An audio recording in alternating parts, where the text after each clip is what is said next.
Gentlemen, we're live. We are officially live. Episode number 95. Phil Heath just walks in. Come on in, Phil.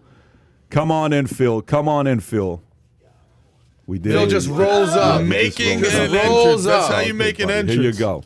The podcast you guys did over the weekend, Mr. Olympia, 200,000 people tuned in worldwide to listen to, man. That was amazing. Awesome. Dude, we missed you. Yeah. Because we were thinking that you were going to do a pose down. Pose down. With Mario. And Roy. Let me tell you, Roy did a good job. Roy did a great job. You know, he was a former NPC competitor. He competed at an amateur show. Actually, it was one of my shows. Don't make this about Roy, please. Let's make this but about you. But he did a really good job. I'm not even going to allow Gerard you to did a good job as well. Make this about you and the competitors. It's all about Muscle Madden over here. This dude's forgotten more about the human body than we'll ever know. Shout out to Big Ramy for winning. Shout out for Big Ramy for winning. And Brandon Curry looked a little bit pissed off because I think he thought he could have won it. And I like Curry's attitude. Ramy, that's back-to-back for him, which is cool to see that happening. That's huge. Yeah. Was he the favorite? Yeah. By far. Okay. So he was the favorite. He was. He lived up to expectations. He's two-time Mr. Olympia now, right? Yeah. I mean, shout out to Big Ramy. I've said this before, but after he won last year, I made sure that I told him, you have to come in better because next year they're all kind of gunning for you. And it's always hard. That camera's blurry. FYI, it's always so hard to defend. Blurry. It's always hard to defend, right? You win one, but it's hard to defend. Yeah. So shout out to Ramy, but you know what? I'm happy that Brandon Curry showed a little disgust with his placing. I like that. I like it too. Yeah. You shouldn't just be happy. Oh, I placed second. It's I love that. Nah, man, you should be pissed. Nobody was more pissed than Hottie, man. Hottie was pissed at being third. That's look. I think during that webcast, we all thought that Hottie had a major chance. I believe even Sean Ray and Rich Gaspari, while they were doing theirs, had Hottie as the most conditioned guy in the show, and he was pretty complete. It may have been a size issue, because he was definitely giving up. I mean, geez. Did you know that Ramy... Can you put up the picture, Sky, just to see the top three, Mr. Olympia? Did you know that Ramy weighed in at the at the press conference at 303? Wow. He was in a suit, mind you, but, I mean, you're pushing... 300 pounds. 300 pounds. Is that the biggest ever to win it, or no? Was Ronnie still bigger to win it? I think Ronnie was 295. And what were you when you won it? Oh, gosh. The 260? heaviest. No. I probably looked 260, but I was 248. Wow. Okay. So, I mean, Hottie is definitely he's on the far right. Yeah. For anyone that doesn't know. But Hottie gave, a really good argument as to being at least second in this, because you look at the quads, compared to everybody else, it's just more deep separation. But, I think when you do the quarter turns and you do all the other poses, I can understand why the judges pick Ramy, I mean, look, he like dwarfs these massive men. Look at the size of this guy. Who? The one in the middle? The one in the middle. Yeah, that's Big Ramy for you. Yeah. That's Big Ramy. Did he officially change his name to Big Ramy? That's his name now? They called him that. So I met Ramy 11 years ago in Kuwait. And he was just getting ready to turn pro, I believe. He's Egyptian? What is he? Yes. Okay. Or I think he just turned pro. I remember seeing him compete, and I remember talking to Dennis James. I go, this guy just turned pro? He's like, yes. I go, okay, I got to get back in the gym. This is a guy that definitely, if he gets it together, he's going to be Mr. Olympia someday, and he did it twice. So congrats to Big Ramy again. I know one phrase in Egyptian because there was an Egyptian girl in high school that I was super into, so I learned Anabahibik. Which I guess was a bastardization of I love you. I have no idea. Did it work? No. It actually means a complete different thing. Does it mean so completely different? Just kidding with you. I'm an asshole is what it means. All right, let's get into some stories. Okay, we got a lot of things to cover. Chappelle got a lot of backlash for a couple comments he made. Jon Gruden fired / resignation. Phil's got a few comments. I got some thoughts on that. Google will no longer allow climate deniers to make money on YouTube. Gas prices hit all-time high, 7 years. Southwest Airlines cancels nearly 2,000 flights, and they blame it on weather. They blame it a lot of other things, but they try to blame it on the rain. But it's definitely something else. Right Tyson Fury went against Wilder. I thought it was a sick fight, man. I watched that fight. I was blown away. CNN comment was made. Unhinged CNN GOP dumping anthrax in our water. Fox News is killing people. That was said by who? Brian, the human thumb, Brian Stelter, yeah. Fantastic commentary he's got there. More than 130 countries reach deal on corporate minimum tax, which is what we talked about a couple months ago. Donald Trump will never be president ever again, says renowned pollster Frank Luntz. China's Xi vows peaceful unification with Taiwan days after sending a surge of warplanes near the island. De Blasio, Faizad, New York City gifted and talented program, and a few other stories that we got here. But I say we start off with the de Blasio story. So de Blasio to Faizad, if you want to go to page 9, page 9, de Blasio, New York City. They just want to make that city better and better to attract more people to move there. So de Blasio to Faizad, New York City gifted and talented programs. This is a New York Times story. On Friday, he unveiled a plan to overhaul gifted and talented education in New York City elementary schools, calling for sweeping changes to a highly selective program that has been widely criticized for exacerbating segregation in the nation's largest school system. The mayor's action attempt to address what the city has known for decades. Its gifted and talented program has controlled to racially segregated classrooms and schools for thousands of students citywide. De Blasio has criticized for not taking forceful action to fulfill his promise of tackling inequality in public schools. The announcement comes just 3 months before he must leave office because of term limits, putting the fate of the plan in the hands of his successor. Adam, thoughts? So let me get this straight. He just wants everyone in the New York City school system just to be in regular classes? Yeah. No Is that more what it is? AP and honors. So as someone who has taken regular classes, something called academic excellence, I've been in honors classes and I've been AP classes. For anyone that's ever been in school knows that's a huge freaking difference. To give you a case example, I was by far and away the smartest person in regular classes when I took them. And I was by far and away the dumbest person in AP classes when I took those classes. So I had to find my bearings. I had to figure out I was actually pretty good at history. I couldn't read so good, so I had to get into regular, the fact that you're just going to lump everyone Are you saying into you one wish, class. Are you saying you wish you would have never taken any AP classes so you wouldn't have felt inferior? No, Is that what you're saying? it's you got to understand that. Bottom line is, I think this is a horrible idea. I don't know if they're looking for equality or what's the term that everyone's using these days? Diversity, equity, inclusion. Maybe Inclusive. On a serious note, inclusiveness. how did it feel Yeah. when you went in? I've never taken AP. I've never taken Okay. honors. I'm 1.8 ESL, lifelong ESL, EFL. When you went from regular class to AP and honors, what did you feel as a student? Well, look, when I was in regular classes, Yeah. so I went from public school my whole life, and then I got a scholarship, so I was in private school the last few years. So they just kind of were like, you did good in public school, we're going to throw you in honors classes all across the board at a school called Miami Country Day in Miami. And it's kind of like a Westminster. It's a good school. Yep. And I realized, oh, shit, I ain't We have ready some for friends some of over here. this. We had a hedge fund guy over that's extremely successful in Greenwich, Yeah. and they were trying to put their kids in Miami Country Day, and they were raving about the school. Great school. Yeah. I'm very lifelong contacts, great. But the point is this, I realized very quickly I was good at some stuff and not good at other stuff. And then I went down to regular. And the bottom line is this, I don't understand this idea. Kids work their asses off to excel in school. Now you're going to have super, super smart kids just sitting there literally dumbfounded being in regular classes. I think this is a horrible idea. So basically, are they saying that the curriculum will not be AP?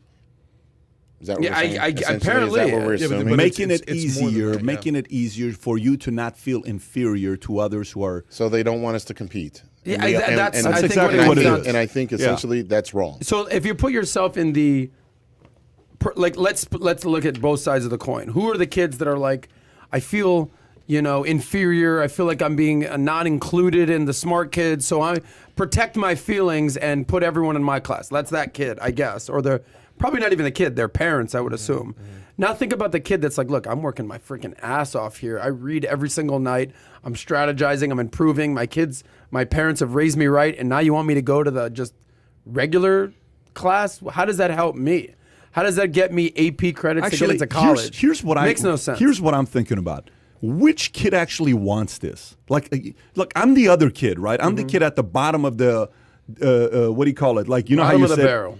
I'm the bottom of the regular class. Yeah, So exactly. not you're saying you were the best in the regular class. I'm the bottom of the regular classes, Okay, right? you're not excelling at all. I wonder if they did this, would this make me feel more confident? Would this make me feel more special? Would this make me feel more like, oh my gosh, thank you so much for doing this, because I was feeling very, weak. I don't even think those I don't kids get it. care. Yeah, but go and think about, do Yeah. those kids even care? No, that's You're still going to grade on a curve, Yeah. right? That's the kid's still going to get a It's D or funny an you F. say that Yeah. because Gerard and I both wrote this. Exactly. I just wrote it We just both now, and he drew it. wrote. Yeah, we you're both gonna drew it, like, still the are smart we gonna kids be- are gonna get A's, Yeah, and are the we dumb gonna be- kids are gonna not. Yeah, are we gonna So- be? It goes beyond that. It goes beyond that, guys. I mean, what's happening here is, the white savior complex. This is, the white liberal activist who's, she's in class and she's the teacher and she's like, well, if every kid just had the resources that these kids in the AP classes had, they'd all have the same capacity. They are completely and totally incapable of seeing differences between human beings. They're incapable in seeing that some people may excel in A and not excel in B. All it is access to opportunity and the resources, and we'll all be exactly the same. We'll create nothing but a land of square pegs and square holes. It's nonsense. I mean, really what it comes down to is it shows what education, public education specifically in this country is, man. It's an indoctrination camp. It has nothing to do with education. It has nothing to do with improving the intellectual capacity of our next generations. In fact, I'd argue that they are putting obedience ahead of education. All they want to do is herd these people into classes and indoctrinate them politically on what they should think. They don't teach people how to think anymore, which is really all AP classes do. AP classes, now you're talking about logic. Now you're talking about philosophy. Now you're talking about They the offered- root yeah. opportunities. Did the- you the take roots- AP? I did. You took AP? Yes. Okay, so Kai, I'm assuming you. Not all. Well, you did not take across the honors and board. AP classes. Here's the difference, all right? In regular history class, they teach you what happened. In AP history, they ask you why it happened. And that is the difference. That's the major difference, Yeah. okay? The major difference is this is what happened on these dates. Regurgitate this. Get it right on the test so our school can get money from the state. There you go. In AP, you're already graded on a higher curve. You can have a 5.0 instead of a 4.0. So a B student in AP is still a 4.0 student. Okay? So they already get the money from the state, and it's a small amount of students that get into this. It's that other side of the bell curve. But they ask you, these are the people that they start asking questions. Why? Okay? And I feel like in this environment, not to be crazy conspiracy theory, these people do not want kids learning how to ask the question why. They do not want a generation of people asking why this is happening, why we're doing things this way. They want people that understand obedience above all else. Well, this is just the New York City. It's not, Public though. schools. It's not, though. It's the the first start. domino Going to around. fall. It's the start. It's the first domino to fall. I mean, San you think- Francisco's looking to do the same thing. You think other school systems across the country are going to implement this in mass? How about this? The fact that Harvard was caught by having completely different admission standards predicated on For your Asian kids, you nationality. mean? Yeah. Yeah, okay. Asian kids, white kids, and then everybody else after that, right? Where you had to score so remarkably higher than other people to get in.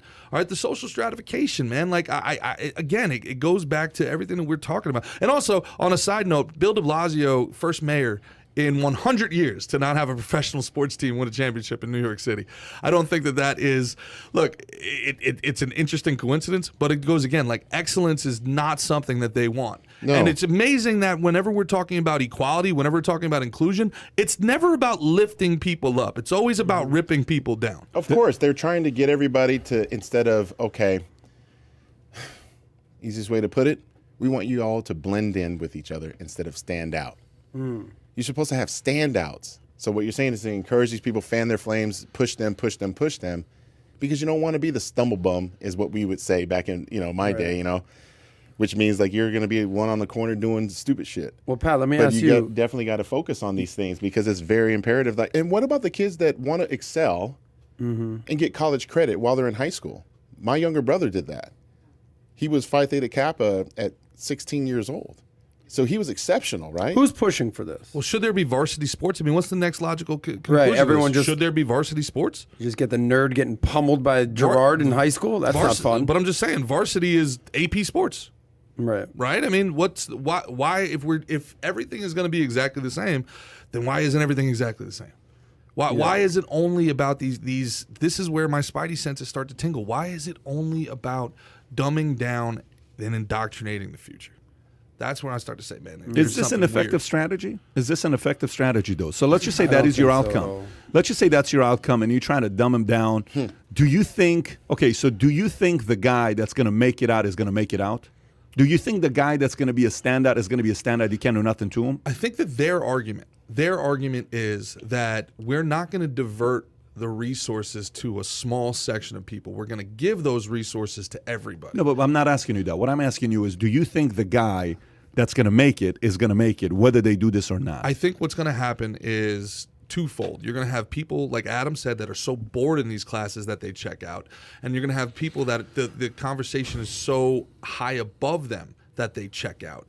So I think that you're going to have an opportunity, really, for Khan Academy or some secondary educational school where autodidacts are going to have to seek out Autodidact. Autodidacts, people that are Study on their own. They're self-taught. They're self-educated. They're going to have to seek out their own path. Yeah. And it's going to happen on both ends. You know, I got a buddy of mine, Jay McDermott, one of my best friends in the world. He was never dumb, but he was always he was just disinterested in school. Just disinterested. Never wanted to do anything. All he wanted to do was talk to chicks the whole time. If it wasn't for sports, he would have never gone to class at all. Then he goes to college and something clicks and he's like, you know what, man, I got to get my shit together. Now the dude's got an MBA and he works at Fitch. Like, he's crushing it. But similar to yourself, if he had a 2.0 GPA in high school, it was a lot. Like, he just didn't care. You know what I'm saying? So in this environment, pushing him along might work for a guy like Jay because he doesn't get left behind. But in correct me if I'm wrong, every class is different. Like I said, I was in dumb math, but in smart history, what have you, everyone excels at different things. Like you talked about. Were you your good in boy. math? Was math Math was not. I was good up until a certain point, and then when you started throwing trigonometry and geometry, I'm like, I'm out. This is. Did you take useless. math analysis? I don't recall if I took that. I crushed it at normal stuff like addition, subtraction, multiplication, and then when they started throwing X into the Pythagorean equation, theorem and all I'm this like, stuff. Differential equations. I was always like the class clown. I was like, we're never gonna use this shit. Like, I was that kid in the back room. Like, why are we doing this? Makes sense. Can I just go like play football? But the point is that some people excel in certain classes, some people don't.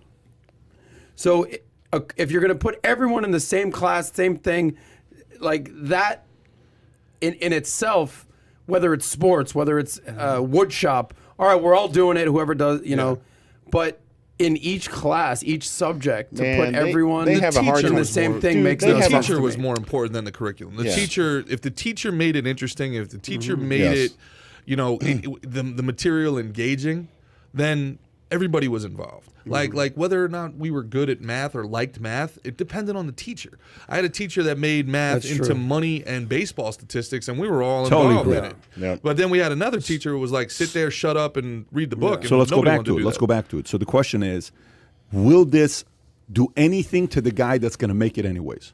Does this affect the standout guy? I think it does. You think so? You always hear these talented people. We always hear it in sports, but it could be in academics as well. These talented people that something went wrong and I they fully didn't agree make with it. them. I fully agree. Let me explain to know? why I agree with you. You guys know the story of Nick Bollettieri? You know Nick Bollettieri, the tennis coach? player? Yeah, the tennis Yeah, coach. I know, Okay. yeah, of course. Do you know who he is? Like, have you met him? Yes. He's down in South Florida. Yeah, he is down in South Florida. He used to teach all my friends. So let me tell you who this guy is. Yeah. How do you describe him? Yeah, Very tan, very his talented. students, Very tan. any of the students that went to his camp, how many Grand Slams do you think they won? All his students that They've have crushed it. They've crushed it. 180 Grand Slam winners came out. 180 total Grand Slams. He coached these guys. I think your family member Andre Agassi. Yeah, Andre Agassi was his phenom. Yeah. Anyway, so there's a story. There's a documentary about this guy. Where he's coaching players, right? And he's coaching Jimmy Connors and he's coaching Agassi, and they're going back and forth. The story then goes to a story of two girls that he was coaching. One of the girls is coming up and she's crushing it. She's kicking ass, 11 years old. She's going to be the youngest, to go out there and compete, all the stuff that's taking place with her. And then all of a sudden, the father comes up and the father says, Nick, I want you to drop everybody, because the father was a very, very rich, billionaire. And he says, I want you to drop everybody. I just want you to coach my daughter. He's like, I can't do that. I got 100 kids here. It's not my business model. He said, I'll pay you whatever you want. He says, you don't understand. That's not my business model. He says, I will pay. How much you make money? I'm going to make you this much. He said, I don't want the money. I want to coach the kids. Anyways, the pops gets pissed. He says, I'm out of here. So he leaves. The daughter is telling the story. The girl that could have been she says, well, my dad took me. He says, don't worry about it. We'll go find another coach. They go to another coach, lower standards. They go to another coach, lower standards. The dad kept telling the daughter, don't worry about it. This guy's good for you. This guy's good for you. This guy's good for you. The girl's like, I eventually became a nobody. If I would have stayed with Nick, I would have been a top 3, right? And the whole story with Nick is standards and expectation. High standards and expectation. People rise up. Agassi, Courier, Sellis, what do you call it? The sisters, Sellis, all of wow. those guys went through him, right? What's the moral of the story here? drop the standards. I believe that 12%, to me, it goes back to the same thing. The 12% that has what it takes to dominate, but they don't get the right challenge. They're not pushed. They're not challenged to do more. Somebody's not tough on it where the expectations high. You're going to lose that 12%. So I think this actually affects I agree. those Like you guys. said, I fully believe that. teachers matter. Coaches I don't, matter. I don't think it's just teachers, because remember, even Nick wasn't the one that was teaching everybody. Nick had 40 teachers that were teaching put people. together a program. I think it's a system of standards. Yes. I think it's a set of standards and protocols. When you have a certain set of high expectation and standards, one of two things is going to happen to you. Here's what happens. You're either going to respond to it or you're going to hate this guy forever. They kept telling stories of two people, two guys and two girls. Agassi and Jimmy Connors, right? Agassi was his phenom. Guess who's the only person that didn't want to do an interview on this documentary? Agassi's the only guy that refused to do the interview. All the other people agreed to do it. Why wouldn't Agassi do it? Who didn't do well with him is the people that hated high standards. Agassi hated it, and this other girl hated it. But Jimmy Connors loved it. So Jimmy Connors won 8 Grand Slams. The people that like high standards, like, responded to it. When you have high standards and expectation, this is what you produce. This is always going to happen. What is the most annoying thing about a great example? When it's right. What's the most annoying thing about having a leader that's got a great example? It's a Proven great track freaking record. example. It sucks. It absolutely sucks, because you're like, the hell with you, so much pressure. I don't want to have to live up to this expectation. But what's the best thing about having a guy like that? He can push you. Yep. But regardless, not everybody's going to fit to those standards. Correct. You're still going to produce some people that are going to be resenting it and coming out and saying, you know what, screw you, I hate that teacher. Everybody had that one coach that later on they hated, but deep down inside they're like, the fuck mother, Yeah. Oh, yeah. piece of shit. You know, that guy really had me. He had really challenged me. We all have that, right? I think this is a travesty what they're doing to the kids there, because there could be a few phenoms that we're going to find out about 10, 20, 30, 40 years from now that we're probably going to lose. But I still think that there's a small percentage of people, put them at 1%, 2%, small percentage, they're going to figure out a way to kill With the them. law of unintended consequences, something all these commies refuse to admit exists, man. All it's going to take now is that wealthy people or even middle class people are going to put their kids into private school, where you could have had your kids communicating, networking, learning from these other people who were gifted, and then picking each other up like you're talking about. Now what you're going to have is you're going to have this, again, this forced social stratification, this segregation, where it's like, I can't have my kid in the school. I can't have my kid in the the wealthy school. people are already putting their kids in private school. Sure, They're in not New York, waiting but for- but part of the reason why that you but again, we're thinking But New you're York, not wealthy. You're not from a wealthy family. but you're thinking New Right. York. I got a scholarship. No. Of course. What I'm trying to say is I don't want to lose you. but you're You're the one I talking don't want to about- lose. The guy that is a phenom, the guy that is a guy that needs somebody to challenge him because he'll respond to it. In Manhattan, they've already been in private schools, but in Queens, they haven't been. In Staten Island, they haven't been.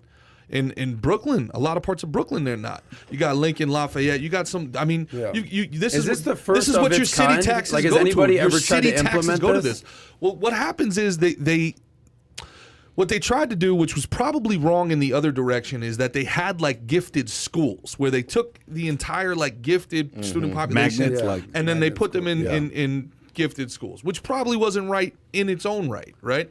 But I just on an overall level, and there's somebody that you know is way more in depth. Waiting for Superman was a phenomenal documentary.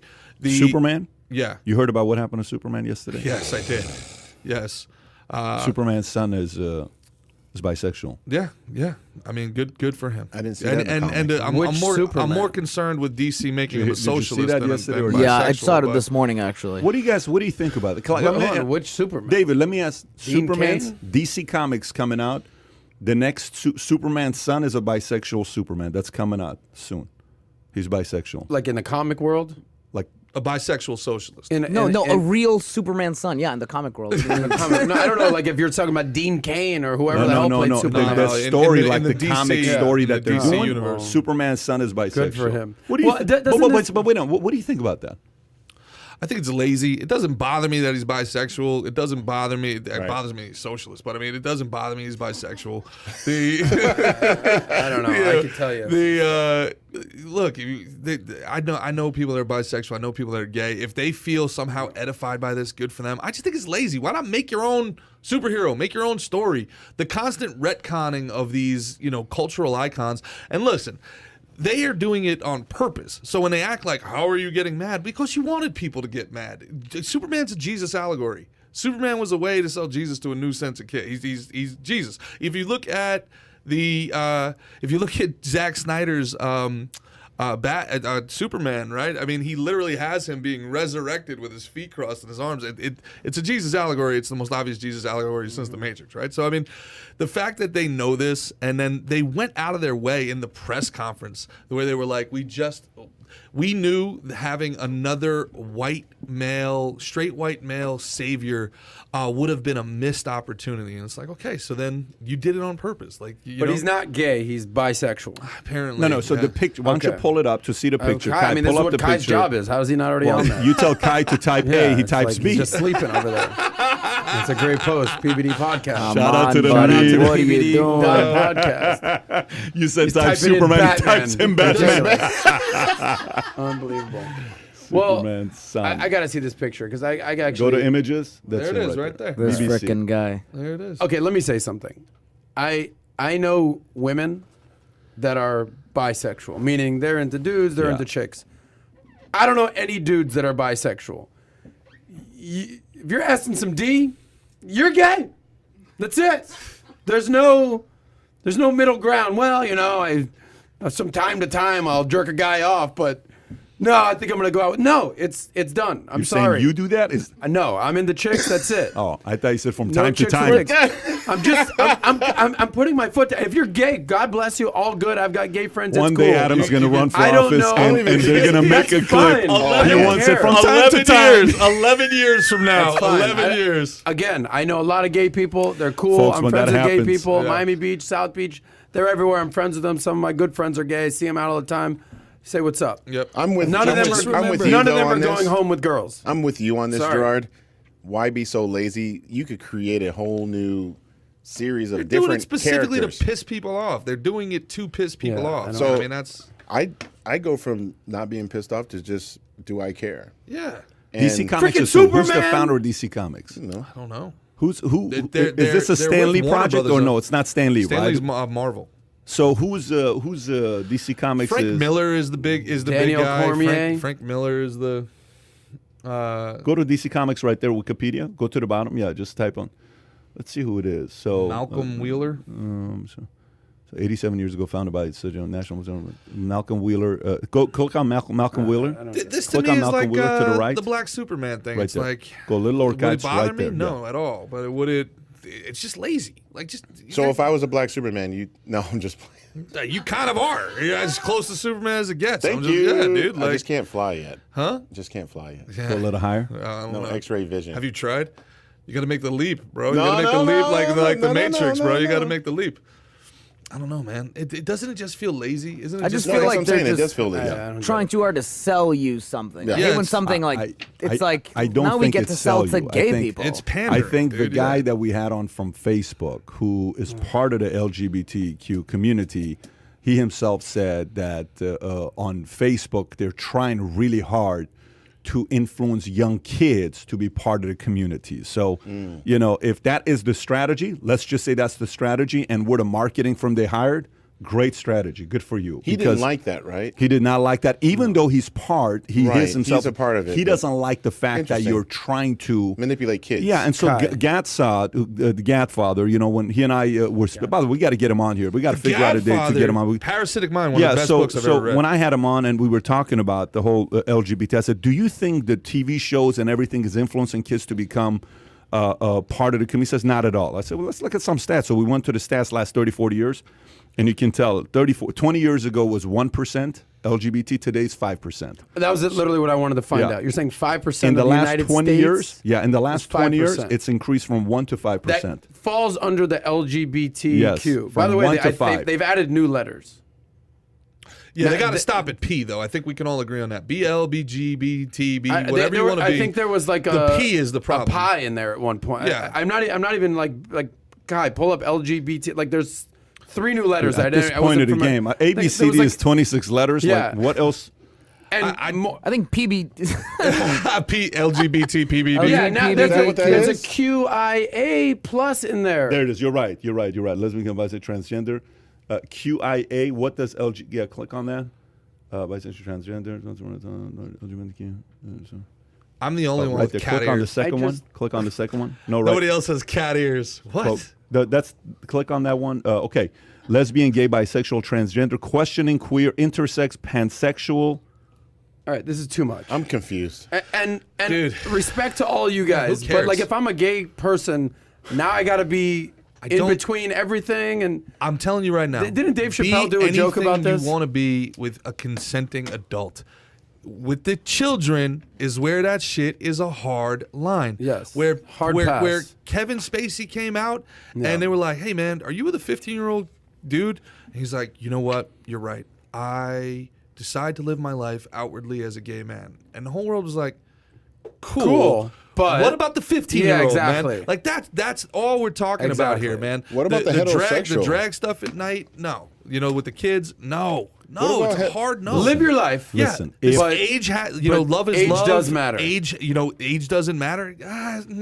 Yeah, it does. It does. I mean, come on, man.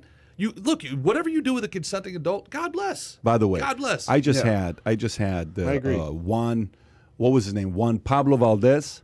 Am I saying it? Jorge Pablo Valdez, which from 77 to 80, he was the #1 cocaine dealer in the world. Okay, Jorge Luis. Jorge Luis Valdez. Jorge Luis Valdez from Cuba, that moves to Miami, gets his degree. Then one of his clients, that's a market that they have every month, he's depositing $500,000, saying, "How do you have this kind of money?" Says, "Listen, we don't do this kind of stuff. This is just stuff that we have to hide.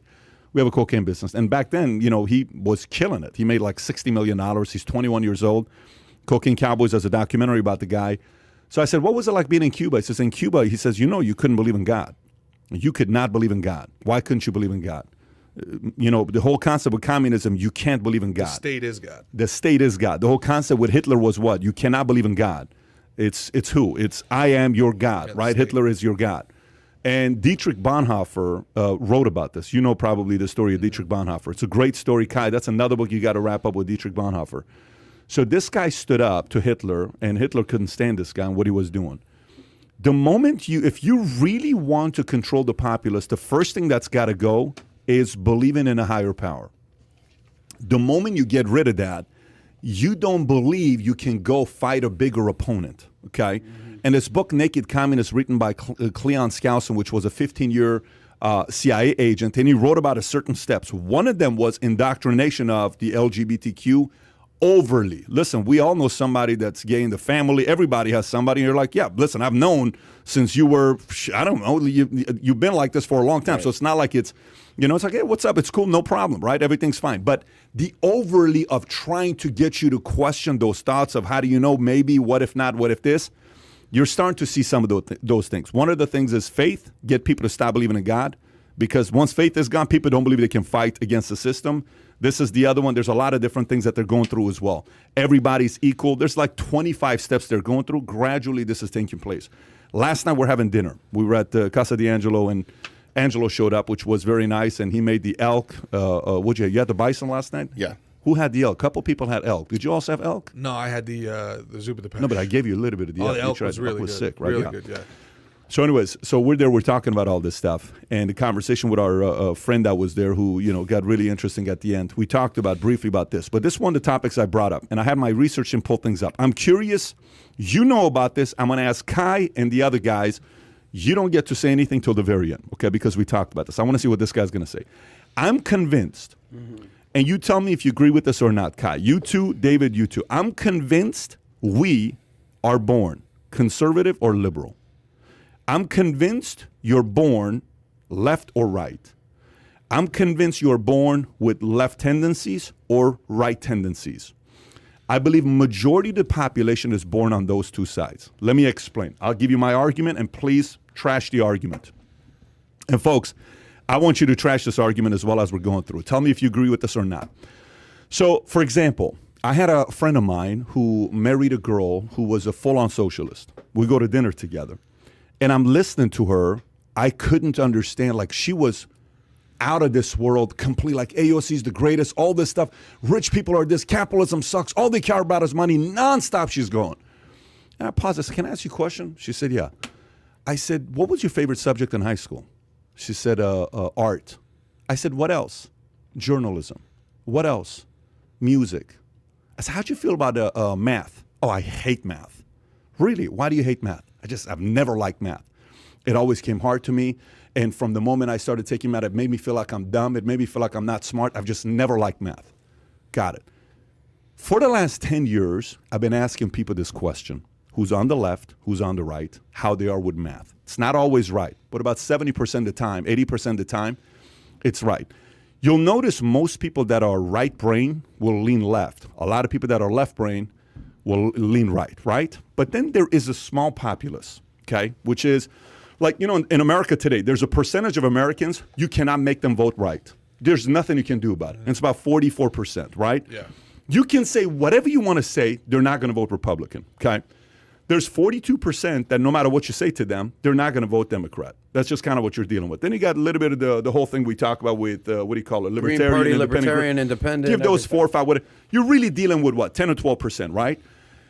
I think 12% of America, kids are born, not just America, kids are born, 12% of kids are born, and those are the ones that are kind of like, I kind of see what you're saying. It's a good point. Let me see what he has to say. You know what, Gerard, you made a good point. Phil, I don't know. I agree with him now, but Gerard, he just said something.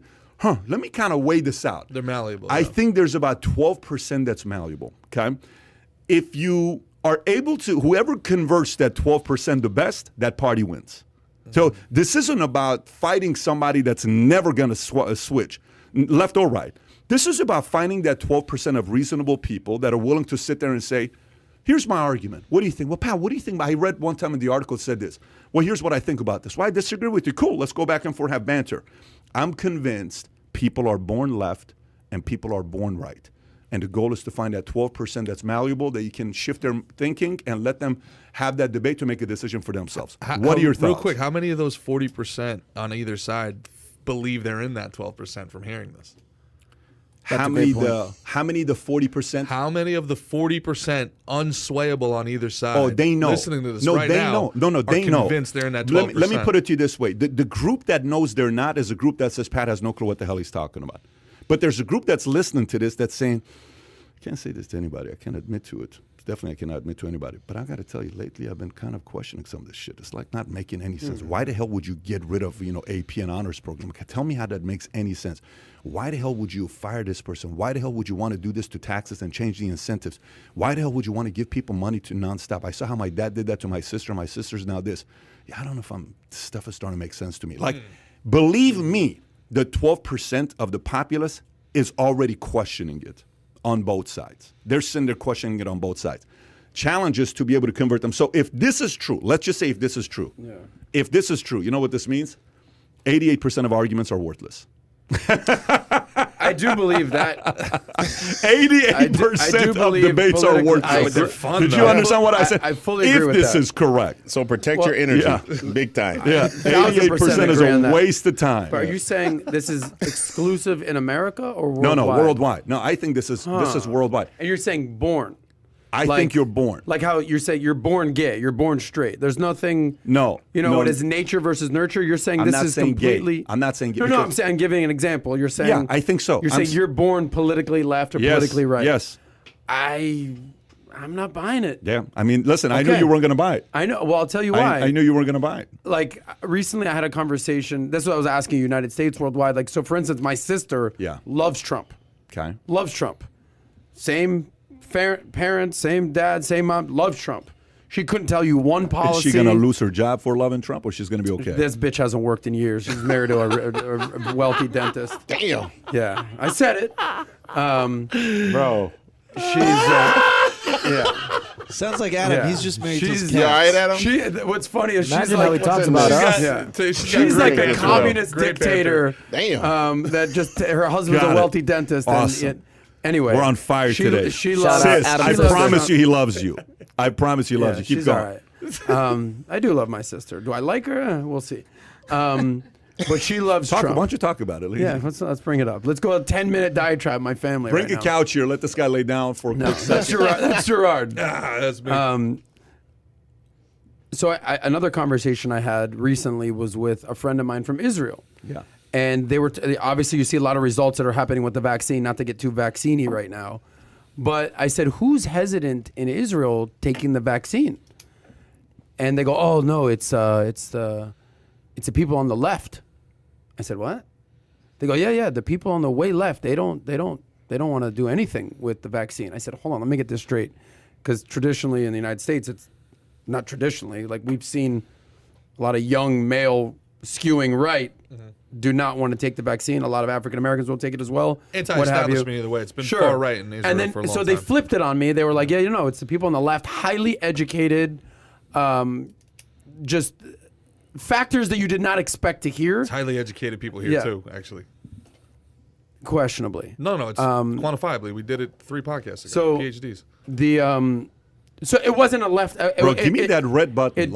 It flipped it. So the point is this: I'm not understanding. Like, depending on where you're born, depending on what country you're in, I think politics is completely different. I don't think just because you were born in the United States that you're automatically going to be on the left or the right. So let me. I'm not here's- understanding why. So here's the Let's question. go. For you. Let me go a little layer deeper. Okay, you ever seen a family, same mom and dad, 4 kids, one becomes a phenom, crushes it, one just a regular government employee, one becomes a drug addict, and one becomes a priest. You ever notice, like, what the hell just happened there? Same mom and dad, same environment, same upbringing, 4 different human beings. Yeah. I think there's a part of your DNA where you're wired in a certain way, and a big part of it is politically. Because, so don't get me wrong, I have these other 4 issues that I add to it. I made a video about this 4 years ago. I think it has to do with your upbringing. I think it has to do with your family. I think it has to do with your first person that took a liking into you and gave you a lot of love, and you feel like there's a certain level of loyalty to that person, whether that person's the left or right or rich or poor or whatever it is. You kind of have that loyalty to that person. A person early on that was an influencer that you started reading up on. You're like, oh my gosh, I believe in this guy's philosophy. I think all that stuff has also a place to it. And then I think it also has to do with, if you had a bad experience with gun when you were, 16 years old, one of your little nephews or, nieces saw a gun, dad left it there, shot themselves, you're probably never going to like This guns. is all stuff that happens while growing up, though. Sure, What does but this have to do with being born? I agree. Okay. I agree. But I still think there's a part of people where your wiring is to be one side. Because there is no way a guy on the left and a guy on the right, smart both on both sides. They're smart on both sides. Left thinks the right's dummies, and the right thinks the people on the left are dumb. Neither one of them are dumb. Then what is it with them? Because they're both very convicted in their beliefs. How did that happen? It's what they prioritize. So I tend to agree with you, but I also tend to agree with Adam. I don't think it's a left and right issue because politics are constantly evolving. I do think that there's a proclivity to either value intellect or emotion.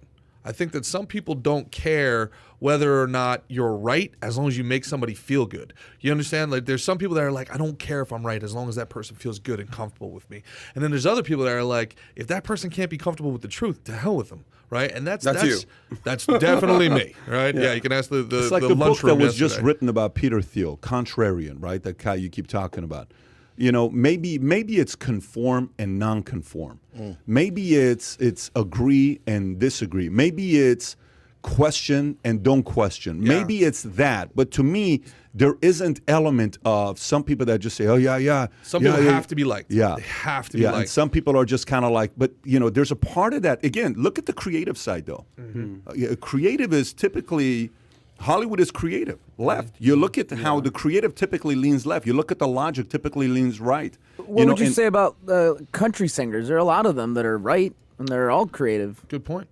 Country singers that are what? That are on the right? Yeah. Then that goes to how they're raised. Then that goes to their upbringing. That goes to, their rituals and their values for the country and what they saw. That goes to that part as well. But that's a very small genre of the industry. Remember, I'm not saying this is 100%. I'm saying 70%. There's a There's lot a of 30% out Pat, to it. To your point, Yeah. I feel like politics is almost like religion. I was born into a Jewish family, and we were doing Jewish practices, customs, and Yeah. traditions. If I happen to be, my dad is a percentage Italian, and for whatever reason he married an Italian woman, I would have born into a Catholic family, and I would have been a Catholic. I agree.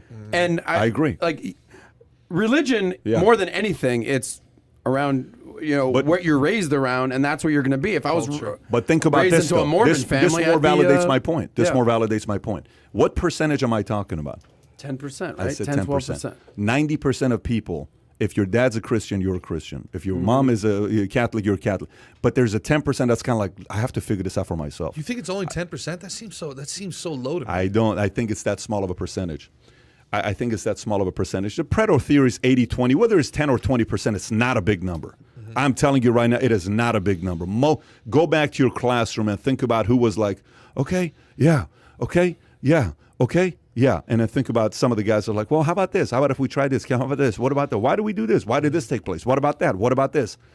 There is the why person. I want to know more. Tell me, give me some depth in this, right? So then, it's how, not how a do big you how do you have percentage. massive cultural changes? Like how does slavery end if that's the case? How do things evolve? How does it end? Yeah. Because somebody questioned it. So one of that 10%, comes course, out, of course, and then they are able to convert. Well, It's- go it's back gotta to be more slavery. than 10%. Go back to Armenia. Go back to genocides. Go back to any of these events that took place.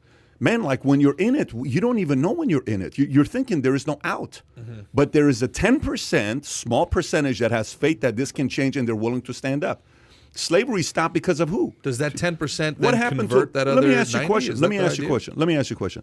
Let me ask you a question. This is not no conspiracy theory. It's just a question I'm about to ask you. Okay, so don't flip out here, folks who are, this is just a question. The cause of Lincoln's death, The doctor? Abraham Lincoln, the cause of Lincoln's death, at the Ford Theater. Everyone's been there, you've seen, okay. What was the cause? Is it just a black and white cause?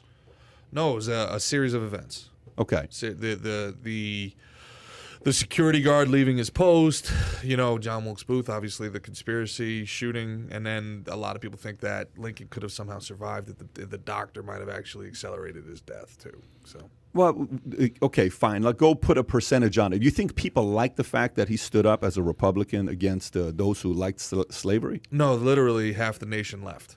Okay, so that's the point there. Look at this guy who's a president who could have easily said, yeah, let's just go one more. I'm not going to be the guy. Let Grant be the one that fights for something like this. This guy stood up for it. How many people would have done that? Not a lot of people. Most people pass the buck, right? That's a 10% community.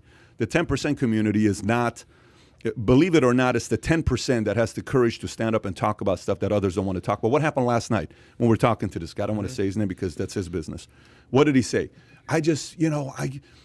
Living in California, you saw where he was, living in California, and, we were talking politics. Oh, well, fuck, Biden's, flips out. All of a sudden, he went from zero to pissed off. He was like this the entire time. Yep. Composure. Then next thing you know, whoom, right? And we're like, and you live in California? Yeah. Dude, what the hell just happened right now the last 5 Cost him minutes? his business. Flips out, cost him his business. Of course it cost him his business.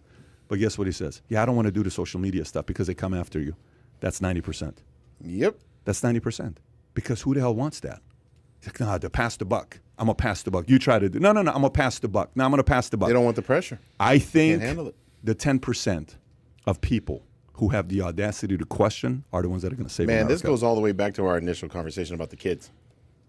You start reducing that percentage, you get the least amount of leaders that actually want to speak up and speak out and do shit. By the way, there's nothing like look, right now, I'm the host of this show. I'm presenting this. You guys are disagreeing. I'm not offended. Right. This is how it's supposed to be. This is how we're learning. This is how we go back and forth. Then I'm finding leaks in my argument and saying, well, like I got a bunch of papers sitting on my desk to go look at. This is how discourse takes place, right? Where you get better. This is how it is with the kids as well. Right. This is a conversation. But I think the 10%ers are going to like us. I don't think the 90% of the audience likes us, to be honest with you. I think if you're part of the 90% community, guy said this the other day on a Twitter. He tweeted this. I don't know if you guys saw this or not. He said something to me the other day, and I retweeted and I responded to him. He said, I don't know what to make of you, Pat. Oh, Did you see that? He says, I don't I know what to make responded of you. too. I saw that. He says, 1 minute you're this and 1 minute you're that. I don't even know if I have it. Maybe okay, there it is. He says, Patrick, I really don't know what to do with you. I just can't categorize you, which is frustrating. You're like a moving target that is very difficult to hit. One moment you're fantastic. The next moment you're very disappointing. I'm at my wits' end with you, right? And I respond. I said, there will be more changes coming soon. So save yourself the frustration and agony and move on. Yeah. It doesn't sound healthy for you. Wish you nothing but the very best. You know why? You know why? Because we're questioning. Yeah. And we're like trying to get a little bit more to say, well, I don't know. Just People put it together. want to define you. They want to box you in. They want to say, oh, no, this is him and this is what. Oh, hold on. What? That doesn't add up. Adam, it's more and than it blows that. their mind. It's more than that. They don't want to hear what you have to say. They want to hear you saying what they want you to say. That's exactly echo what it chamber. is. That's They want what to speak to an want. echo chamber. And you actually made a great point before about the intersection between politics and religion. That is where we're at right now. So when you can't have an intellectual conversation with something that's so emotional, right? Normally it would be, or the way it was supposed to be, politics were intellectual, right? It's a discussion about how to allocate resources in government, right? There's always a sliding scale. There's sometimes we need more, there's sometimes we need less, and it should always be open for discussion, right? Religion is for people, it's eternal. It's the eternal truth. This is, I am right, everybody else is wrong, and I'm betting my eternal soul on it, right? So there's this idea of when you question someone's religion, you're questioning their entire identity. You're not questioning their decision making in the moment. You're questioning who they are as a person.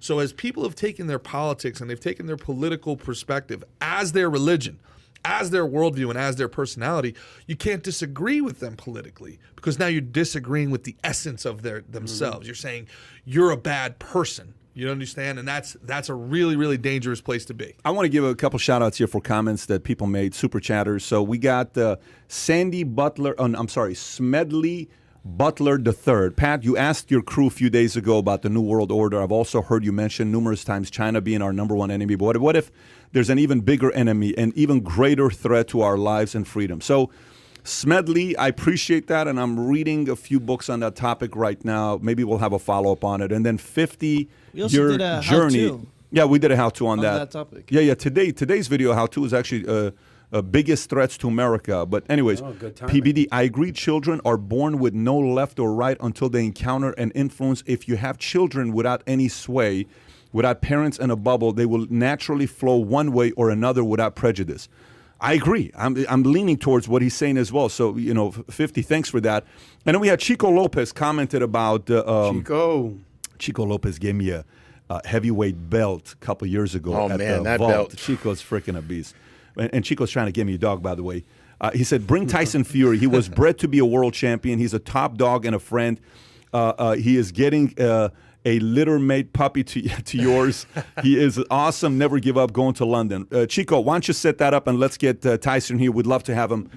Did you guys end up watching the fight or no? Did you watch it? I didn't watch the whole None of you guys fight. watched I the fight. watched Did you watch the all the fight? highlights, though. One of the sickest fights I've seen. Crazy Sickest bout. fights I've ever seen. People are giving Deontay Wilder crap for not being a good sportsman. The dude just took a beating. Yeah. Like, what do you want him to do? He didn't know where he was.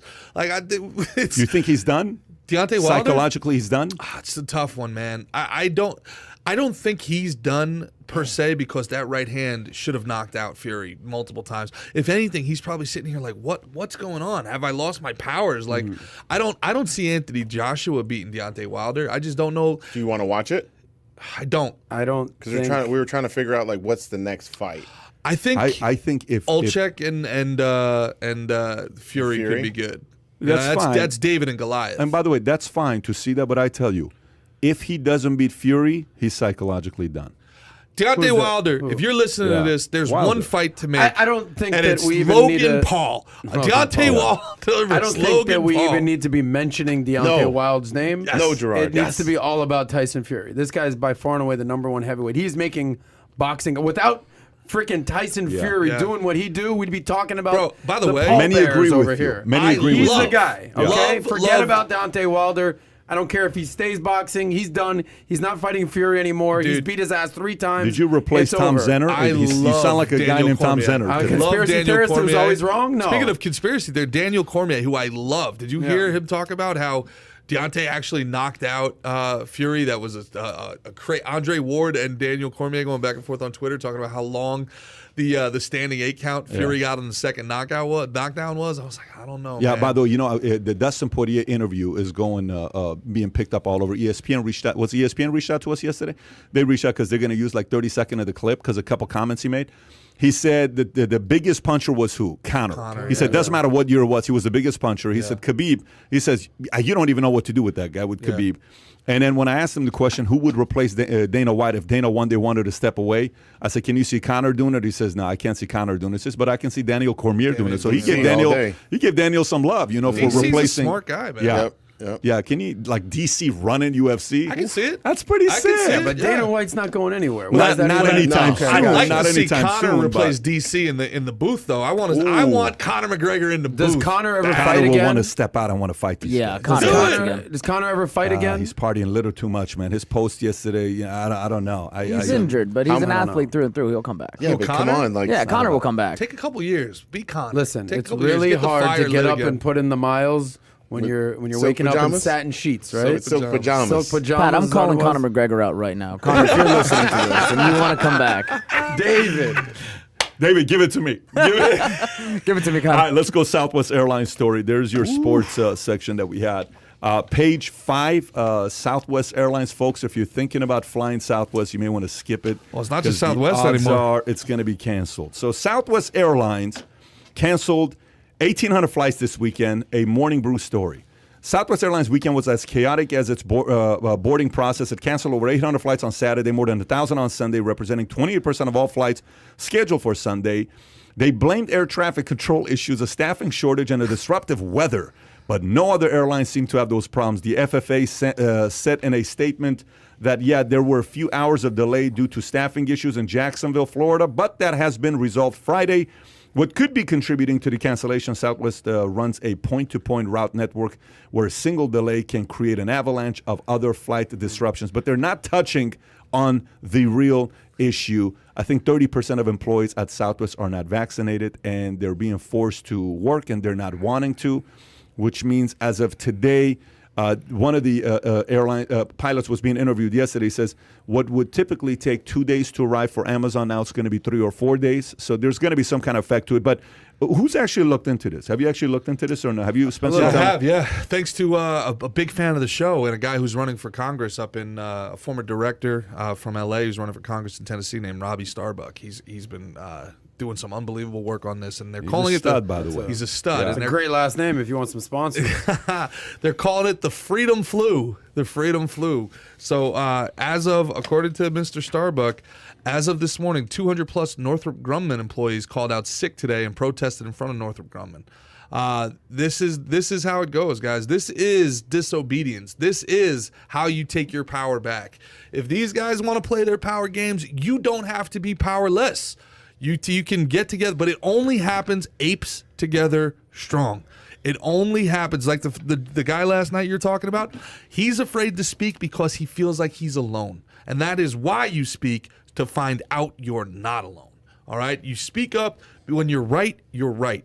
Right? We talked about it 2 podcasts ago. All it takes for evil to prevail is for good men to do nothing. If you know in your bones that you're right and you're standing on the right side of history, speak up. All right, be prepared to have your career be killed on that hill, and you will be surprised, you will be shocked by how many of your fellow humans and your neighbors are decent people, and they will stick up for you. But you got to, kind of like Pat was saying before, you got to be that 10%er. You got to be that person willing to step up and step out, and everybody else will come. I'm telling you, everybody else will come to you. Adam. I mean, I don't know about you guys. This is why I only fly private these days. This is enough of this. Me and Samuel, all we do is fly private. Samuel and I think the ironic part here is, and I'm not sure if this genuinely has to do with, I think Southwest pilots, the union sued Southwest over the vaccine mandate. I don't know if that's what it is, but the ironic part is they're saying that it was the disruptive weather that was limiting the flights. You know why they said that. No other airlines were dealing with. They said that. No other airlines were dealing with bad weather. Adam, why did they say that? These flights are canceled for a case of let's go Brandon. Is that? Are Southwest the only why'd they airline say that it? is mandating vaccines? Is that what it is? No, but why'd they say it? You have a point. What is it? No, I'm asking you. Why do you think they said weather? Well, obviously it's not the weather, so they're looking for a scapegoat here. So I And don't what's know. the scapegoat? Phil, tell me something, baby. No, I'm I don't just know. saying, man. Like, see, I don't know. I answer don't. this shit? To be honest, I fly private or American. I don't Okay. mess with Southwest. All right, so when it's weather, you don't have to pay. You don't have to take care of the customers. Oh, is that what it is? Think about it. Okay. Anytime there's a weather delay, do you get reimbursed? No, they're like, we'll find you another flight. And only if you have like certain crazy status will you ever get a voucher, hotel or something. After 3 hours on the phone begging for it. Right. Yeah. Was So- any other airline even remotely close to the 2,000 flights canceled? Like, does anyone that's They even didn't when have cancel, but there was 200 there was, flights? there was Anything? 6,000 flights that were delayed. But that's when they're saying this So point was to there point bad route weather network. this weekend? No. No. Oh, so it was all BS. The air traffic controllers. Propaganda. There was no air traffic controllers. They shut it down. Shut it down. They just look, the truckers. The Yes. truckers out in Australia. Imagine what will happen if this type of mentality continues. Apes together strong, baby. The holidays may be a little bit darker winter than even Fauci says because you're not going to get your toys on time. You're not going to get certain supplies on time. Hey, the GW bridge is only 2 lanes. It would take two truckers to park their semis on the Oh, yeah. northbound and the southbound side, going into Jersey and going into New York.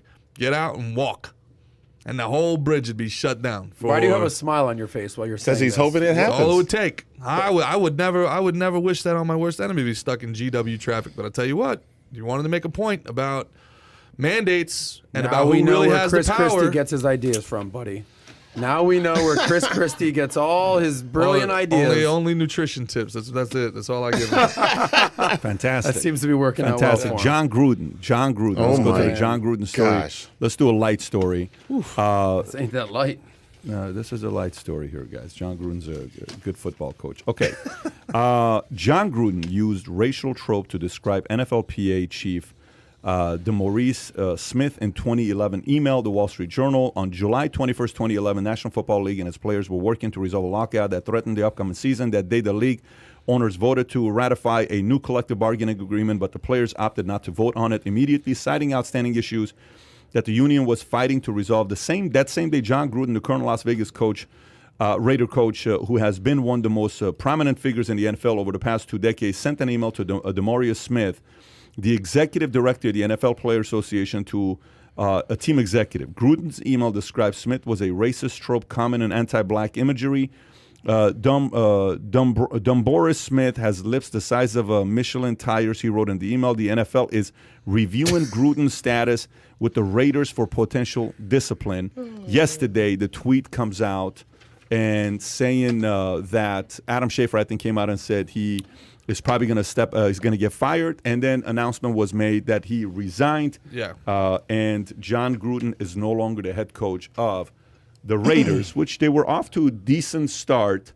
There's a couple other stories that came out as well, but that's what I'm going to stop right here. If you got any comments, Adam, I'm going to start with you first. Well, this really resonated with me when I saw Randy Moss weigh in on this over the weekend. Did you see Randy I did. Moss Yeah, going break down in backwards instead of tears? forward. Look, I think the NFL is 70% black. Okay, it's clear that I don't know, less than 20% of the NFL coaches are black. I think it's 10% of the GM or the front office that are black. And this was just, I'm not saying that Jon Gruden's a racist. I am saying that he's a fucking idiot.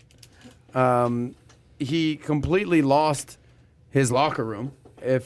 What's Al Davis's son's name? Mark Davis? Yeah. Okay, they were known for the bad boys of the NFL, but this is not the bad boys that you want to be these days. Okay, so he's lost the locker room. If 70% of your team is black, how do they even respect you at this point? You know what you're doing when you're calling dumb Morris Smith and using racist tropes like huge lips or the size of Michelin tires. Apparently, he was also using some anti-gay slurs about Michael Sam, the gay guy that was Rams. that was drafted by the Rams. He was talking major crap about Roger Goodell, calling him a PUSSY and a FAGG, whatever. I'm sure he's the first person ever that called Goodell. No, those I'm two sure. words. Well, Goodell gets hated on a lot, Yeah. but I think at the end of the day, he was a complete distraction. And if he stayed on as coach, this is something that the Raiders would be dealing with all year. And I don't think it's ironic that they've lost their last 2 games since this has kind of been out in the news, and they lost to a not that good of a Bears team with a rookie quarterback over the weekend. He's lost the team, and he had to go. Okay. Listen, we saw it with Brett Kavanaugh. Listen, and in your interview with the Facebook moderator, the fact that anybody can read any message that's ever been on any Facebook platform, WhatsApp, Instagram, if we're all going to be adjudicated for shit that we said 10, 11, 12 years ago, there's going to be a lot of people that got a lot to fucking answer for, boy. Let me tell you. All right. And I'll also say, and I'll be controversial, okay? Black people are not a protected species. You can't just say that he said something that can be construed as racist, and that's a career death sentence. All right, especially in a league where Deshaun Jackson said anti-Semitic things. Deshaun Watson? No, Oh, Deshaun Jackson the receiver. said anti-Semitic things that were. I mean, he quoted a man who quoted Hitler. He didn't lose his job in the league. He quoted Farrakhan, I believe. Didn't lose his job in the league. I mean, I think that what Jon Gruden did is stupid, inadvisable. He thought that what he was saying was private. He was probably trying to be edgy in a private conversation. Also sent naked photos of women and stuff like that. It's a bad look. It's a bad look for the guy who's the CEO of the organization. I get all that, but he should have never apologized, first of all, because the people that have a problem with this stuff, they're never going to be like, okay, well, he apologized. He's going to learn from it. No, never freaking apologize. That's number one. Never backpedal. If you believe in your heart of hearts that you're not actually racist, if you believe in your heart of hearts that you're not actually misogynist, and this is just the language that you grew up in, the times that you grew up in, then explain it like that. All right? But as soon as you backpedal, as soon as you apologize, you give credence to your accusations. Okay? That's number one. Number two, if the NFL really has a problem with homophobic slurs and misogyny, then how in God's name is Snoop Dogg, Eminem, and Dr. Dre the halftime performance this year? Why'd you at the take my Super Bowl? shit? I'm just saying, if You're you so really, right. if you Absolutely. really have a problem, and I love Eminem, and I love Dr. Dre, and I love Snoop Dogg's music, okay? But if this is really an issue, then how are they your Super Bowl Dude, halftime? there's a difference between a performer who comes in for 15 minutes no at halftime. Adam, just call it what it is. versus There's the a difference face of between a your white guy organization. saying it and a No. black guy. Just say No. what it is. I No. don't think that's what it is. No, Because I think if like- a black guy said this about white people, he'd be fired too. How? Deshaun Jackson, we literally just showed Didn't it. happen. That's a one wide receiver. This is the face of your team. You have to lead. You have to be a Coach is leader. the face of the team? Of the Raiders, for sure. They brought him out of the announcing booth. He hasn't coached in 15 years. Okay. And they made him to everything your- for the Raiders. so to your point, it's not it like was- he's some scrub wide No, receiver so it that was goes 10 from years. team to Deshaun team. Jackson's Okay. not a scrub. Hold on. That So guy's it's been on 10 12 teams in 12 years. Right, so you got Gruden, 10 years, 100 million. They're like, let's get him out of here so we can save some money. I don't know. 3-2, right, is the record that they currently have. Look, this is back in July of 2011. This is bullshit. This is bullshit. You're bringing up stuff from like 10 years ago of this stuff. Like, if it was that damn serious, people do what they want to do. If you really thought this was an issue, you would have done something then, what you should have done. So, Roger Goodell, all you people that were involved, raise your hand and say, well, I didn't really care about it 10 years ago, but I sure do now. And explain, because we need an explanation. Because, you know what? If they pulled up something from me 10 years ago, they say, Phil, you thought this way? I'd be like, yeah, back then, but I don't do now. but Phil- And no, like at the end of the day, what Gerard is saying is right. You run a sports organization, okay? When you have certain people perform at the biggest event pretty much in our country, which is the Super Bowl, right? Billions of dollars involved. And you have people like Eminem that have said the word F-A-G-G-O-T plenty of times, and the stuff that Snoop Dogg has said plenty of times. You got to call a spade a spade. Here it is, Adam, that's a spade. You're going to call it or not? Because they are representing your brand during that time. If they were, okay, let me ask you this. If R. Kelly wasn't, behind bars, would you, and he was supposed to do the Super Bowl, what would your thoughts would be? You say, hell no, he's not representing the NFL, this and that and the other, but you got these guys representing the Super Bowl. There you go. Halftime Eminem show. from 2012. Ready? I may fight for gay rights, especially if the dyke is more of a knockout than Janae Rice. Play nice, bitch. I'll punch Lana Del Rey in the face twice, like Ray Rice, in broad daylight, in plain sight of elevator surveillance. Till the head is banging on the railing, then celebrate with the Ravens. And what team Name one thing. And what team does Eminem coach? He's performing for the entire nation. So let me thanks to the process this. NFL. Let me hang on. I'm trying because there is a point here. So what you're saying is the comment is irrelevant. It's the status of the individual making the comment is what you're saying. Sure. Okay. So you're saying a player can get away with making any comment at all, and a rapper can get away with it, but not a head coach. That's what you're saying. I did not say any comment a player can't get away with any. We saw what happened with the guy on the Heat who said some. To Luka Montrezl? No. What was the center? Miles. He said something anti-Semitic, right? Yeah, I forget his name. What happened to him? He was released from the team. He was Okay. injured. He's gone. Okay. Players can get it too. You got to understand. If you're the coach of the team, Yeah. NFL is very fickle. If the sentiment of the team, or if the mood of the team sways a little bit, they're So- looking for heads to roll. so I got a few This issues is the with this. coach of the team. I don't saying this. I think you make a good point there, and I think that's something to process. To say a leadership person is held to a different. Myers Leonard is the guy I'm thinking about. Okay, From the Heat. so now yeah. you're Who ready. said some stuff. Now you're Yeah, ready for this. yeah. Now you're ready for this. Okay, when he said it, was he a head coach? He was an announcer, I believe. So he's not. So he didn't. He never made that comment as a head coach. He made that Yeah, comment but- as an announcer. But wait, let's Okay. let's go through each. He made that comment as an announcer working for who at the time? 10 He years was a ago. former NFL coach. Who It's was he not work? like- No. He was the coach of the I Tampa totally Bay Bucks. get They that. won a Super Bowl in But who when 03 when he or made something? that comment? Who was he working for? ESPN. Okay, Yeah, ESPN. so you don't think ESPN knew about that? I don't know. Maybe they did. I Well, don't know. no, but wait a minute. Let's actually process this. You don't think ESPN knew about that comment made 10 years ago?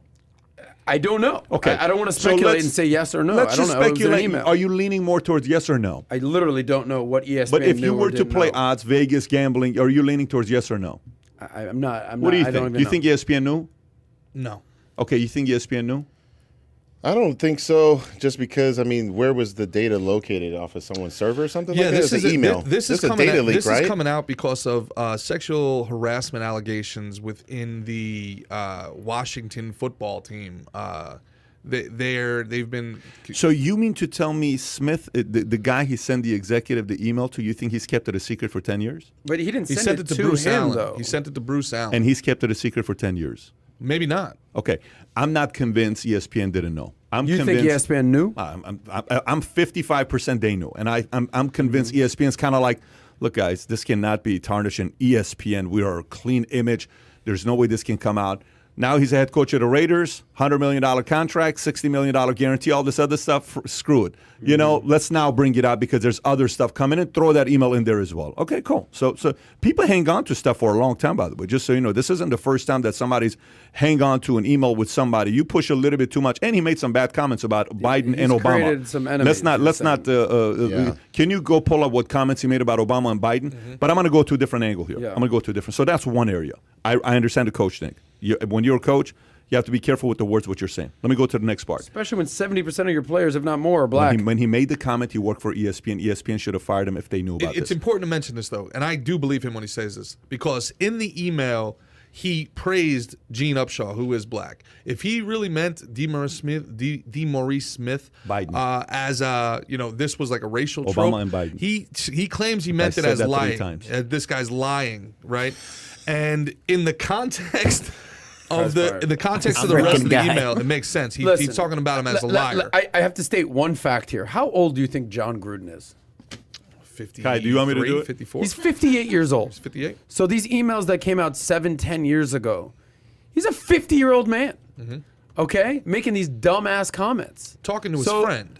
I don't care who he's talking to. You're a head coach. You're a face of the NFL. It's not like he's 18. Like, if someone's 16, 18, 20, and they make Since some dumb when- stuff, they have some time Listen, to grow up. I know your We've all made mother. some, I know your mother to be a wants to be. 50-year-old man. I know your mother wants to be a rabbi.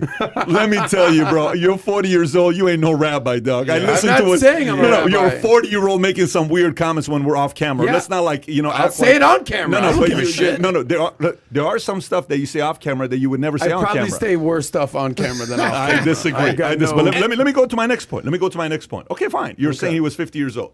Here's my next point. He made a few comments about Obama and Biden. If you can find that, well, But are you saying you're defending Jon Gruden? not- Where do you? What's your stance can on I this? can I go through my? I two want other to. points? I don't know. Okay, here's my next point. 12 Okay. points. My 2 points. Oh, my sorry. next point is this: what's the value of an apology? Nothing. Nada. Zip. Zilch. Zero. What is the value of an apology to you? I tend to agree with Gerard that apologizing is just Means like, nothing. I won't say it means nothing, but I don't. So you know what is very irritating Yeah. is because when commentators who defend players who are about to get fired, they say, "Give the man a break." And we've all made that. He at least apologized. What are we here judging this man? We've never done anything before, so everything is about the argument that makes sense. So Montrezl Harrell said, "Bitch ass white boy" to Luka. How good of a word is that, by the way? I mean, if you want to go through it, that's as bad as it gets. Okay, I've been called a bitch ass white boy on the basketball court 10,000 times. should Montrezl Harrell be fired? No, but he's just one player. I think you have to distinguish between a player, like a Deshaun Jackson type, Yeah. or a Myers Leonard, or the head coach of a team who's leading men. That's Montrezl Harrell is a grown man. He's a grown man. The moment you're that age, you're a grown man. Over. You're a grown man. You're no longer a But kid. he's not a leader.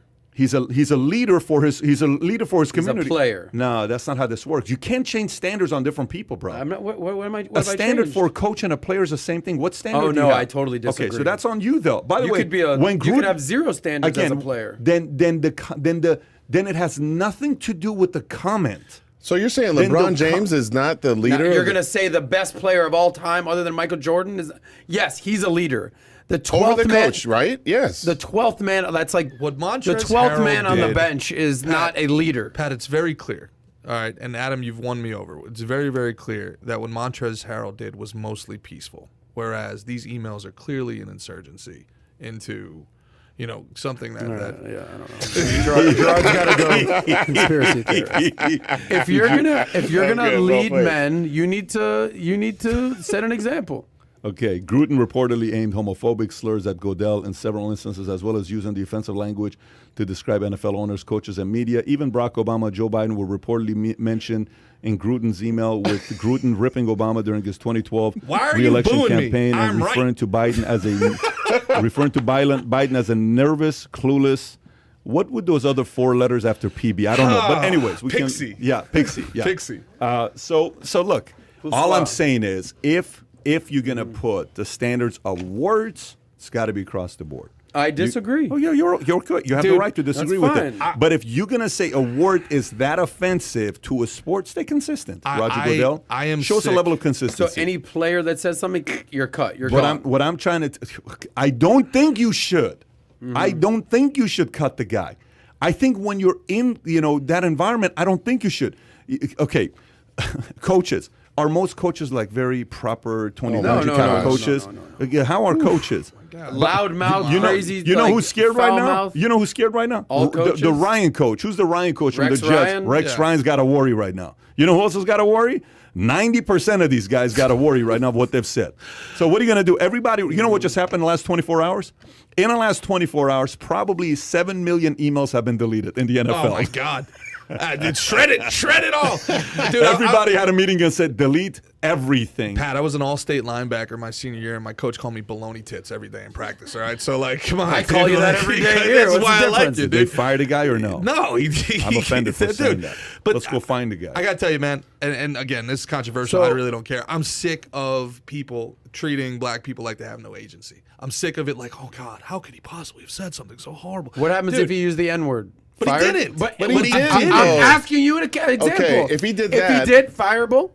Yeah. If he called someone a Riley- monkey or an ape, is that fireable? Is it? Oh, okay. In I what see. context? No, no, I'm saying. In what I'm context? asking in you as what a black con- man. Oh, you're saying if a Look white? at Demetrius Smith, this ape. Is that fireable? If you called him the N-word, that's fireable, though, Yes. right? Okay, but these are so hypotheticals. He words did do not, though, matter. but he did not. So, But I know. words do matter. I What get you're it. saying Saying is a slippery slope. But you're there. saying I've words just matter told more you if they're words said. matter, but for who though? You Do got to words stay matter? across Do the- words matter more if Yeah. they're said from a white person to a black person? That's what I was going to say because, I mean. I'm come not on. even looking at this as a black and white Well, you thing made it that way. necessarily. Well, they literally said they are. They're they calling are. it racist, N-word is misogynistic. only one angle. I agree. Right. However, Myers Leonard is a white guy who said. How many times has Snoop who Dogg said the N-word and who he's said that- performing it at halftime? I mean, this is what I'm saying, dude. How many It's times? the- it's Well, the that's a double whole other standard. conversation we can have about black people saying the N-word. You know, there's black people that wholeheartedly disagree with black people saying that, and there's black people saying, no, that empowers me. It's a whole, we can go an hour on that topic. Yeah. But, at the end of the day, there is a difference between a coach, like, Pat, you're a CEO of a company. Yep. To use your example, is there a big difference between you as the CEO or Matt Sapala being the CDO or Alexis Moody being, marketing director, whatever, versus some random salesperson who just came to the organization last year? There's a big difference, Montrezl Harrell is not a random you- salesman. but there is a difference, though. Montrezl Harrell is not a random you salesman. think Jon Gruden really lost I'm the- asking you in the business context. Yeah. There is a difference Yeah. between being the CEO, a Absolutely. C-suite executive, and then just a Absolutely. regular salesperson. Absolutely. So for standards-wise, there is. Do you think Jon different set Gruden of really hold on, lost? let me get Do you through think this. he really lost the There is- locker room? though? there is some set of standards. That's why I gave you credence at the Okay. beginning, where I said I think we have to give credence to your argument. I said yes. I just think Yeah, there's a difference in being a can't- leader or I a don't- founder I don't or a dis- CEO but I- versus a but- random But I salesperson. think you have to know when you're a player and you have some of these players have more followers than these coaches. So that's an LeBron? influencer. Not even LeBron, Montrezl Harrell, Jon Gruden, Montrezl. Some of these players have more followers than coaches. They're an influencer. You make a comment like that, I'm sorry. You're also Followers, you're being sure, social media-wise. that is a form of a leader. That is a form of an influencer. That is a form of an example. What? I know a lot of slutty models with millions and millions of Well, followers. that's your community, though. Yeah, that's that your, is that's, my that's community. who- But I'm not saying that they're leaders. But Their leaders are taking their clothes off. in a Don't go space that like way. this. We're who's still in getting with You're saying sports. if it's all just based on in a followers, that's who space leaders like are? this, Yeah. if you want to, but in OnlyFans, like your slutty friends you're talking about, It's okay, not my whatever friends, whatever you're talking about, this community, right? I'm just Okay. saying followers doesn't mean you're a leader. But the point in that community is that's across the board. No one cares. This is a sport. There is a regulator at the top who his name is Roger Goodell, who's the commissioner. He wants to clean house to say some of these things are not accepted. You got to clean it up. Then you got to keep that consistency across the board. Very clear. You can't just say you can say it, but this person cannot say it. You got to Why clean they house and make it weaponize very this? standard. Why they weaponize these emails like this? I mean, especially during the season. I mean, there wasn't like an investigation where, it took some weeks on end and, like there's no system in place to say, hey, John, this is what we present to you, we need to really have a chat about this. You weren't working for, as a coach, like what Pat said. How do you feel about this? Because we haven't had, and Jon Gruden could say, well, I haven't had any interaction like this over the past 10 years. So what are we talking about? What infractions do I have currently with this organization? Well, there's none, but 10 years ago you said this and this, and, you called me a PU, whatever, and maybe you need some sensitivity training, this and that. Okay, so... By the way, what are we talking about here? Do you think he lost the locker room? Do you think? I don't think he lost the locker room. I mean, there would be more players standing up and stuff like that. I think definitely what happens when this news comes out. Look, I'm 41. I'll be 42 this year. I mean, we're all relatively. You're the youngest. I'm not 23. I'm not 25, making $50 million or whatever. I could easily at 25. I could say, you know what? I could hear maybe from like a seasoned veteran, like I should be pissed, and maybe I just follow. I don't know, because that does happen in the locker room. By the way, what happened? What happened to the coach of the Jacksonville Jaguars? Urban Meyer? Urban Meyer versus this. So if there's anybody that's excited about this news, it's him. Yeah. He was all up in the news for 2 weeks straight. Now he's Talk about a guy who lost no the locker peep. room. That guy lost the locker Okay, room. so Why? which- Because which- he got a lap dance from a Because 25-year-old. he didn't come back on the team flight, and then he did that BS for Exactly. sure. Yeah. Which is worse? What? What Urban Meyer did or what John Gruden did? Well, we're talking Dude, about honestly, like if I was in the locker room, I'd be like, I don't know if I would give a shit about Jon. But which Gruden. is worse? From a player's perspective? From just an actual human being's perspective. See, I could give a shit if a coach called me big lips. Okay. I'm just gonna say it. But you care Pat, that he got Pat, a do you lap care dance? do you care if someone calls you you've said this before, someone making fun of you or whatever, saying I got a big nose nose and big ears? No, I but could give two I do. shits. I could give two fucks. I'm just gonna say it. Sorry, but for the F word, but I could care less. Okay. I've been called all kind of stuff playing ball in college and high school. Oh my gosh. Back then, you could actually have your coach grab you. Back in the 90s and stuff. So Like, what Urban Meyer did was worse? I'm saying, like, Urban Meyer bailed on his team. yeah, I think Like, that he was bailed wrong. Because he didn't take a flight back with his Yeah, team? he didn't take a flight back to with his after team, a for loss. sure. After a Yeah. loss? Okay. No, He you stayed fly at his your, bar. You And fly by the your way, ass. Why? Because he was getting drunk with some chick? He stayed at his his own bar. bar. He stayed at his bar. I That's what he mean, did. Okay. Okay, I don't, so I don't have a huge problem with whatever. Bro, you're I'd be more upset if his wife. What the fuck were you doing? Yeah, but if it's I'm his player, it's not- like, it's all bro, right, about- you're a it's about- CEO of a company. it's about You're a CEO bailing of a on you, company bro. that's worth $1 by the billion, way, and by you the do way, some shit like that. This, Come on. This is Employees are going to be like, "What the hell, man? Like, you're not supposed to be doing that. You're supposed to be on the private, Well, the private back with us." I got to take the jet back, but you don't. I've got to take the jet back. That's what ends up happening. So Urban Meyer's worse in your eyes than Jon Gruden. I don't know if again. Listen, if the team came out, all right, and this I'll give you this. If the team came out and they were like, you know what, we can't be led by this man, I'd say okay. You Yeah. know what? Don't you think those conversations were taking place According to internally? according to Why what I would was Mark reading- Davis, son according- of Al Davis, badass dude, fire the guy or ask him to resign? Because There I think must have been some rumbling. I think there you was ever seen pressure from Randy outside the Moss, organization. I don't- arguably a top 5 receiver of all time, break down in tears on Yeah, ESPN? But it's Broke outside the down in organization. tears. I don't think it's inside the organization. I think the pressure came from outside the organization. I think it's probably a little bit of both. I think you're right that it was definitely outside the Goodells of the world, but I think internally they're like, nah. Dude, How much does Gruden walk away with?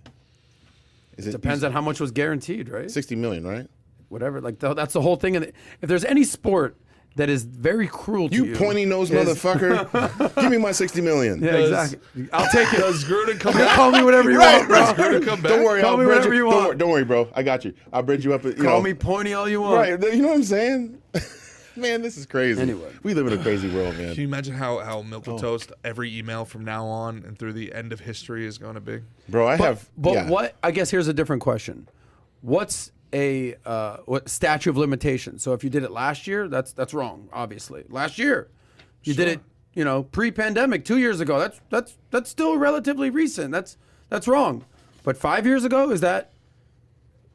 Is it 4? Like, what's the number of years that's acceptable to go back? I'll take what you're saying and I'll take it a step further. How about like the words that we used 10 years ago that are considered like slurs now were just everyday language 10 years ago?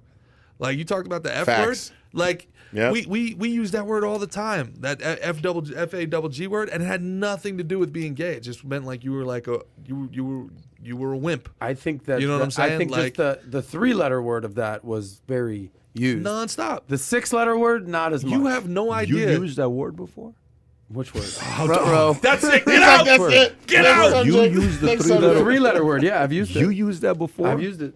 Guys, get him off the I- podcast. I'll take care of it. I Get him don't off feel the podcast. safe. I don't feel safe. No, in no, this get him environment. off right I'm now, so Kai. sorry you had to hear this. I'm Yes. so sorry. First of all, I'm so Listen, fragile you right now. baloney tits mother sucker, listen to me. all right, let's change it. Let's go to a different I'm story so here. fragile right now. Businesses say hope as you- I hope many you be okay. businesses. This is a Business Insider story. Businesses say as many as 90% of candidates don't turn up to job interviews, and some quit soon after being hired. You're basically hiring anyone that would show up. Paul Horton closed his taco restaurant down in mid-September after being left with just 2 kitchen staff members. Horton said he'd spent thousands of dollars advertising jobs at Taco Crush, but that only around 10% of applicants replied after he hired to arrange an interview. Of those, he scheduled interviews with only 5% and 10% turned up. You can't be choosy anymore. You're basically hiring anyone that would show up. Some of the Businesses Insider spoke to added that some new hires didn't turn up to their first shift or that they quit after just a few weeks. Why would you go work today if you got money that's coming in? Why would you even go want to put that effort in there today? By the way, this is a interesting thing that I'm hearing about a lot with businesses where, can you imagine, like, this goes back to standard conversation. You're like, dude, you are so not qualified for this job. But, dude, just the fact that you're sitting here, you know what? you're hired. I have no other choice. Good help is hard to find. Just Why'd the you fact keep pointing that at Kai, bro? That was harsh. just the fact that you showed up, that's definitely not Kai, because Kai is qualified. But what do you think about when you hear a story like this? I don't think you're gonna like what I have to say about this. To be honest with you, man, I think that quit your bitch and compete. You want better employees? Pony up. What you're not offering a compensation package that's getting you the type of employee that you want. Oh, nobody's gonna work today. Yeah, I don't know, man. You think Apple's having trouble finding employees? Do you think For a different job, though. Those are specialists. Do you think Tesla's having trouble finding? Those are specialists. Hey, though. then go get a job over there. Go get a job over there. Go get. No, you go get a job at Roberts. Apple. Go get what? Go get a job at I Apple. don't want a job at Apple. Why not? Get fired. Because I got a good job here. After your most recent comments, you might be looking to update your resume, buddy. No. But the point then becomes, Hey, we already established I can be as anti-Semitic as I want. Nothing will happen to me. That's It's not fine. true, buddy. We'll go. No, I'll get okay. 30 lawyers here in about 7 seconds. first of all, with the the wrong comments he guy. made in the past, he's done, but we already know The that. comments he makes to Paul over. No, but that's over, a different story. You got Paul to work deserves at. everything he By the gets. way, you know they say that the lowest paying employee at Facebook is at like 6 figures. They showed it the other day. The lowest paid employee at Facebook is at 6 figures. Wow. No. Those I did a story on. Yeah, it was that. 90%. Like some employees are at A 6 lot. figures. Everyone's making 6 Yeah. figures. However, there are people making 50,000 a year or Yeah, something they're, like that. you know, So, but the point is, underwriting but the, staff, but the what have point is you. this: if you want that 6-figure job, go learn coding and go apply. I hear you. Go for it. But then if you want to open a Taco Bell knockoff, get yourself some robots. Like, what do you want me to tell Then guess you? what this guy has to do? Yeah. Then that taco that's $1.99, he's got to charge $4 for it. You okay with that? Hey, listen, man. Are you This okay is- with that? this You is okay the with that? market You it okay works. with that? This is the market it works. But are you okay with Hey, that? anytime tacos go up in price, I am not okay. All right, the lunch is That was the most lunch is too Yeah. damn You just high. pulled the Donald it's trigger like lunch. anytime Now, tacos hey, go up. Gerard just not had okay. Gerard had an AOC moment. Just I like did the not. last, I did that's your not. Listen, AOC pay moment. your Listen, employees. If you support AOC, just say it right now. Say how it. much? Say it How much publicly. you're gonna pay your These employees though, to tacos do are this? too These goddamn tacos high. are too It's damn high. Unfair. These rich people. I don't say. I think that's a guy bitching for no reason. He's not attracting. No. Listen, if you're not attracting talent, that's a self-evaluation moment. Talent to This is fold not. some This burritos. is not we're a not talking talented- about. This is not a This is talent thing, This is dude. not a This is the talented thing. lowest This is- of the lowest, dude. I made Whoppers at Burger King. Okay, you know how much talent it required for me to make those Whopper no onion? It didn't take a lot of talent. Yeah. I would put the patties from the other side, and I would line them up 3. Okay.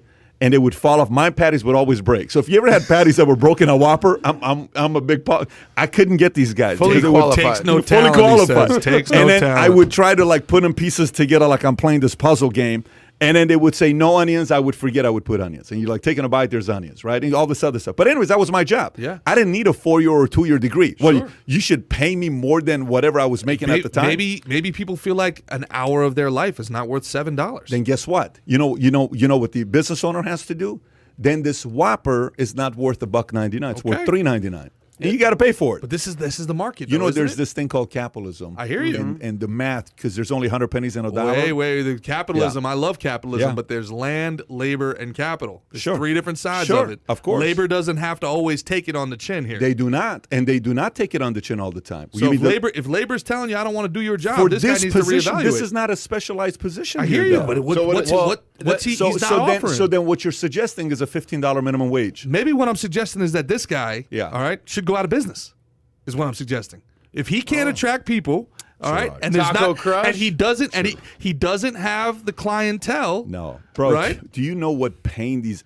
So first You're of all... talking to a guy who went out of business, by the way. You're talking to a guy that's had to work hundreds of hours a week for 15 years to finally be able to have the situation that you're in. So I understand the world of business and how it works. These restaurant guys' margins, they're working on 5%, Totally. bro. What are you I talking get it, about? But I get so what, Pat? If he is having trouble, all right, attracting employees, what is his suggestion as to what? So let me ask you a Force people question. to work for him? But what I'm trying to tell you is this is a basic math question, and Mm-hmm. you're a math guy, okay? So when you sit there and you go through what the cost of your patty is, Sure. Mm-hmm. what the cost of the meat is, the lettuce, the tomato, Which all is of all that. going up. Which is all going up, the cost of real estate, the cost of rent, the cost of electricity, Mm-hmm. the cost of cleaning crew, I can go on, cost of insurance, cost of workers' comp, cost of everything. Sure. This ain't cheap. This No, is a lot of absolutely cost. not. And then all of that, nobody else cares about your business more than you. You have to work nonstop. You're there 24/7, 7 days a week. You're missing practice. You're missing time with kids. You're missing all that stuff. Yep. And your margins at restaurants are 5%. How much is welfare? So if they apply for welfare, whatever, government assistance, Yeah. would they get paid more with that than Yes, they this? will. Okay, then. So I don't know about so okay. unemployment insurance, Unemployment, stimulus so- checks, so my everything question- that goes on with So that. I mean employees. Yeah, employees. So Yeah, my yeah, question yeah. is, okay, so you say like only 5% to 10% showed up. Maybe they're just going to these businesses and saying no after they get applied, just to show like, Well, hey, I you need tried. 6 months. You got to be employed for 6 months before you can get on. First of all, insurance. Or just Yeah, show that's that, true. like for someone to keep For- their for unemployment. unemployment, to Yeah, keep to be their like, unemployment. I applied. I applied. Today, guys don't even, the lowest paying workers don't even have to go to work. The math doesn't make any That's sense. what I'm getting at. But the point is, when a Psaki comes out and says, if business owners decide to raise prices because of taxes, that is a unhuman thing to do. Whatever comment she made like Yeah. 4 weeks ago, we Yeah. talked about it. She's not an Dude, economist. She is not an economist. Neither is Gerard. But the point I'm trying to make to you is you got a 5% margin. The specific story is restaurant. You got a 5% margin in this. Do you know why companies like Facebook or companies like these software companies can pay what they pay? You know what their margins are? What do you think is the margin of these companies? Don't say it. I want to hear what he says. What do you think their margins are? Depends on the product, but I mean, their margins are through the freaking roof. I mean, look at Apple. Apple doesn't develop a single game. Yeah. They get, and they're the largest So distributor. how in the world. much does it take to sustain the app? Nothing. You just have that platform, right? They got 40% margins. This guy's got a 5% margin. So it's a very different world when you're talking about industries. I agree. Last year, we sat there and we looked at all our employees. I sat there and I said, I want every position that I'm looking at in these 20% higher. Pay them we're paying right now. You know what happened to the quality of people we hired? To the roof. But we could now afford it to get people like that, right? 7 years ago, we couldn't. 5 years ago, we couldn't. Now we can. Here we go. We brought 7 C-suite executives new. We went from 2 or 3 to 7 new C-suite executives that we have with a bigger pay, with better bonuses, with better equity, because now we can afford it. This restaurant guy is not a freaking rich guy that you think. This guy's broke. He's had a rough 18 months, and he's dealing with 5% margins. I don't think that he's rich, but I think that like he's not entitled to other people's labor. He's got to compete for people's labor. Yeah, and just because he opened up a taco shop doesn't guarantee that he's going to be successful. Great, congratulations. Saying, guys, nobody's saying this, but you guys are disputing math. You got a 5% margin you're dealing with. So if So how I can But he Because knows that going in. Yeah. He No, knows that if things, maybe it's 10% as Sounds well, like but it if sounds things like a don't bad work business out, plan, man. guys, Yeah. you're sitting here, you're talking as if these are restaurants, tens of thousands of restaurants you go to. So if these guys stop tomorrow and they say they don't want to do this anymore to serve you, you ain't got a place to go. You got to figure out a way for these guys to also survive. Now, margins-wise, if you're saying you got to pay more, no problem. But you also have to agree that they're going to have to raise prices 20%. They're going to be raising prices. So anyway, you're man. okay with that? I'm not okay with it, but I'm not. You can't. You the can't say inevitability of say inflation. pay employees more, but don't raise The prices. inevitability of inflation. Prices are going up anyway. Why would somebody? You're going to have I forget the term of it. Oh shit. social stratification. No, there's a term. There's a term for basically it's like a disillusioned employee, right? So like bread, when bread is $1 making $7, fine, I'll do it. When bread is $5, make it $7 an hour. They're just like screw it. It's not even worth it. If it's an hour of my life for a loaf of bread. I'm not going to work. Then if you're okay with the guy raising prices to meet his 5 to 10% margin, then he should pay more. You're asking Totally if fine. I'm okay with inflation. It's a fact I'm not of saying life. increasing inflation. No. You're saying to compete in a market. Competing in the market is meaning I have to go above and beyond inflation to be able to hang with other people. Sure. That's two different things. You're not saying to, raise it according to inflation. No, because the guy across the street from me that's a $50 billion fast food joint and a restaurant, I can't compete with that guy. Let me ask you this Yeah. then. Okay, let me take that. Go same, back to the same Walmart and a market across the street. Let me take that Yeah. same logic, okay? If I go up to that guy and I say, "Hey, look, your taco is $4, but I only got 3. It should only be $3. That's all I have. I only make $9 an hour. I can't spend half my Go money elsewhere. on a taco. Go elsewhere. Yeah. Those employees are going elsewhere. Totally get He's it. not paying enough. I get this. They go elsewhere. This guy's. It's too You know how much expensive? money he's got in I the go bank? elsewhere. You know how much he's got in the bank? How much do you think this guy's got in the bank? Don't care. Maybe it's a Well, you recruit. should He's care. not entitled to being a business Is it owner. a But recruiting He needs to come problem? up with a better business I don't model. disagree with the part that many people that are business owners shouldn't be business owners. I don't disagree with that. But the basics of math works this way. If you want me to pay you more, I have to make my margin back Sure, on this end. sure. So I have to raise prices. If you're okay with raising prices, I'll pay you more. And if he raises prices and the market Then suggests your that, product sucks. bingo. Yeah, that's okay. There you That's go. not a problem. If you can't get employees, you have to do something to get that's employees. Not, but you just went from one angle thinking it's just a one angle story. It's like a 5-dimensional conversation here. I think that the guy probably just look.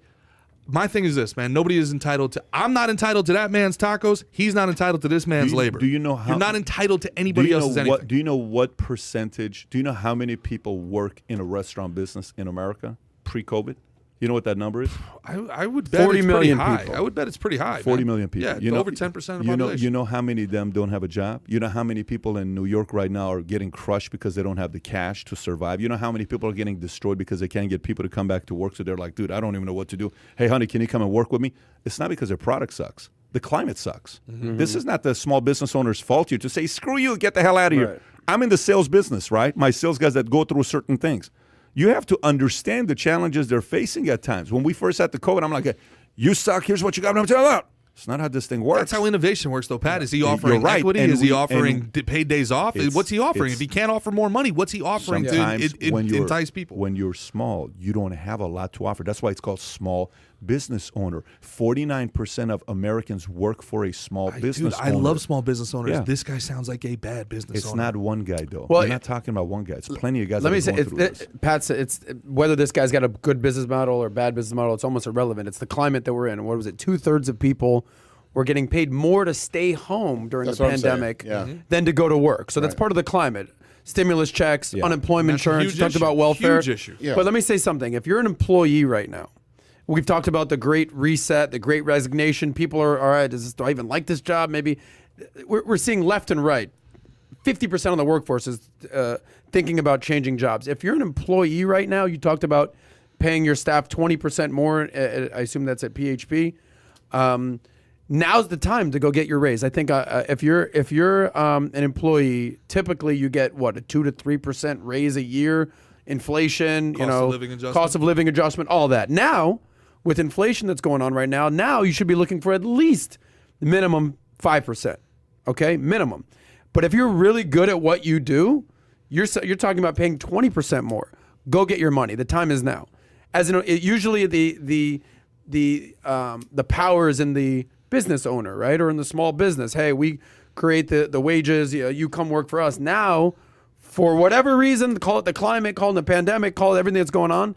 Now's the time to go get your money. So if you're in between jobs and you're not happy right now, go get your money, and you'll get what the market pays you. Yeah. Okay. The pain of a business owner. If you're not one, you're not going to know the pain of the business owner. If you don't know the pain of what a lot of these guys are going today that are creating jobs for people, you have no clue what it is. You know, when we'll hire people and I'll judge people that work for a company based on one basic thing. It's very easy to say you should give that guy a raise, but it's not your money. It's very easy to say we should do this more, but it's not your money. And the guys that typically eventually end up being leaders are the guys that manage the money as if it's their own money. This small business owners' margins are tiny. You're throwing around stuff saying, well, you don't deserve to do this. Yeah, say that to 100,000 restaurants today in America. Yep. They're getting crushed. So then the argument becomes that UBI is necessary for certain people. The argument becomes, let's give some money to certain people. I'm not with that, buddy. I talk to these guys, and they have probably more anxiety, panic, 18 months, divorces, challenges, kids, issues than you would even know today because of what happened the last 18 months. And now you can't even get people to go to work? Yeah, that's what happens when socialism shows up and you give money away for free. When you start doing that, workers don't show up. Okay, all right, let's go to the next topic here. Let's see what we got. Which one do we want to go to? Let's pick one of these stories. We covered Tyson Fury. Let's go to the 130 countries. Let's go page 7. Let's go to page 7, corporate taxes. Washington Post story, more than 130 countries reached deal on corporate minimum tax.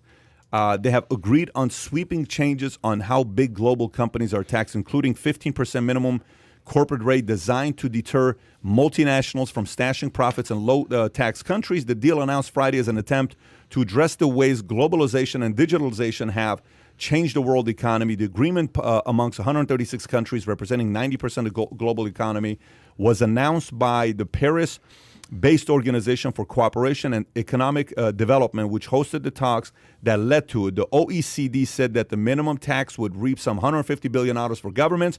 The global minimum tax at 15% would apply to companies that with more than $864 billion in revenue. I think that's million. I don't think that.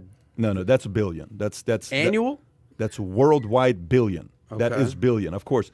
It's going to go from 150 billion to 864 billion if they apply this 15% corporate minimum tax across 130 countries who have agreed. Thoughts?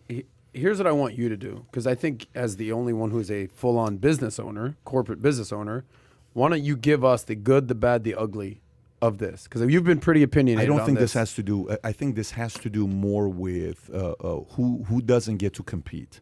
Okay, so think about this. How many planets do we have to? How many options do we have on planets to live on today? We've got the Earth and Mars. Mars is coming. Well, Mars, bitches. Elon left One his girl, so currently, he's one probably currently. got he's probably got a little bit more time to Okay. focus on Yeah. it because his girl was a little bit of a distraction, That's maybe. true. So, but we only have one planet, right? agree. Okay, outside, how many countries do we have in this planet? What, 200 countries? Let's say 200 countries, What? give or take. Sometimes it's 195, sometimes it's 220. Let's say 200, right?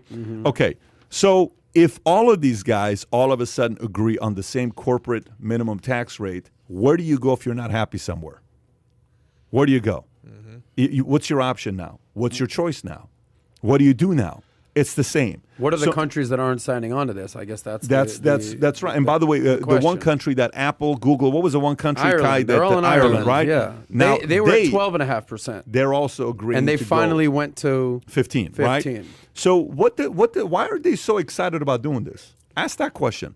Why are you so excited about raising the corporate tax rate? Where's the I money think- I going? think- and Yeah. who enforces They it? wanna but find that what money. is it though? What's the motive? What's the real motive to want to do something like this? I think a term you always use is a race to the bottom. So like Hungary is at 9%. Ireland's been at 12.5%. You have countries like Russia, Saudi Arabia, 20%, and China I think was at 25%. Then you have the majority of the G7 countries somewhere around like 25, 27%. So I think you always hear, and I'm not a corporate tax finance guy, that's not my thing, but you always hear about Amazon pays zero in taxes. Apple pays zero in taxes. How are they getting away with this? Then you hear the argument that I remember you did it on the whiteboard with me, like, why are we paying any corporate taxes? Because taxes are, individuals are taxed. Yeah. So I think it's just a complicated. Payroll tax. Yeah, all that. So that's why, the optics of it it's is. not only double tax, you're getting triple tax. It's tax on tax Explain on that. tax. Explain that. It's nonstop. It's the money you're making, you're paying taxes on the income, you're paying tax on corporate, you're paying taxes on sales, you're paying by the time you really come down to what money stays with you, it's not as big as people think it is. Now, what the whole thing with 0% taxes they're talking about is how a company was worth $500 million, $500 billion. Now it's a $700 billion company. They haven't spent the money. They've made $200 billion. We should tax that, valuation of the company that went up. Or your net worth went up. We should tax that additional wealth that you made. You didn't do anything with the money. You haven't taken it out. It's just your net worth's gone up, right? Not even capital gains.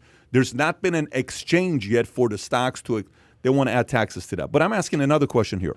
Why do you think they're so excited about raising it and making it equal to everybody?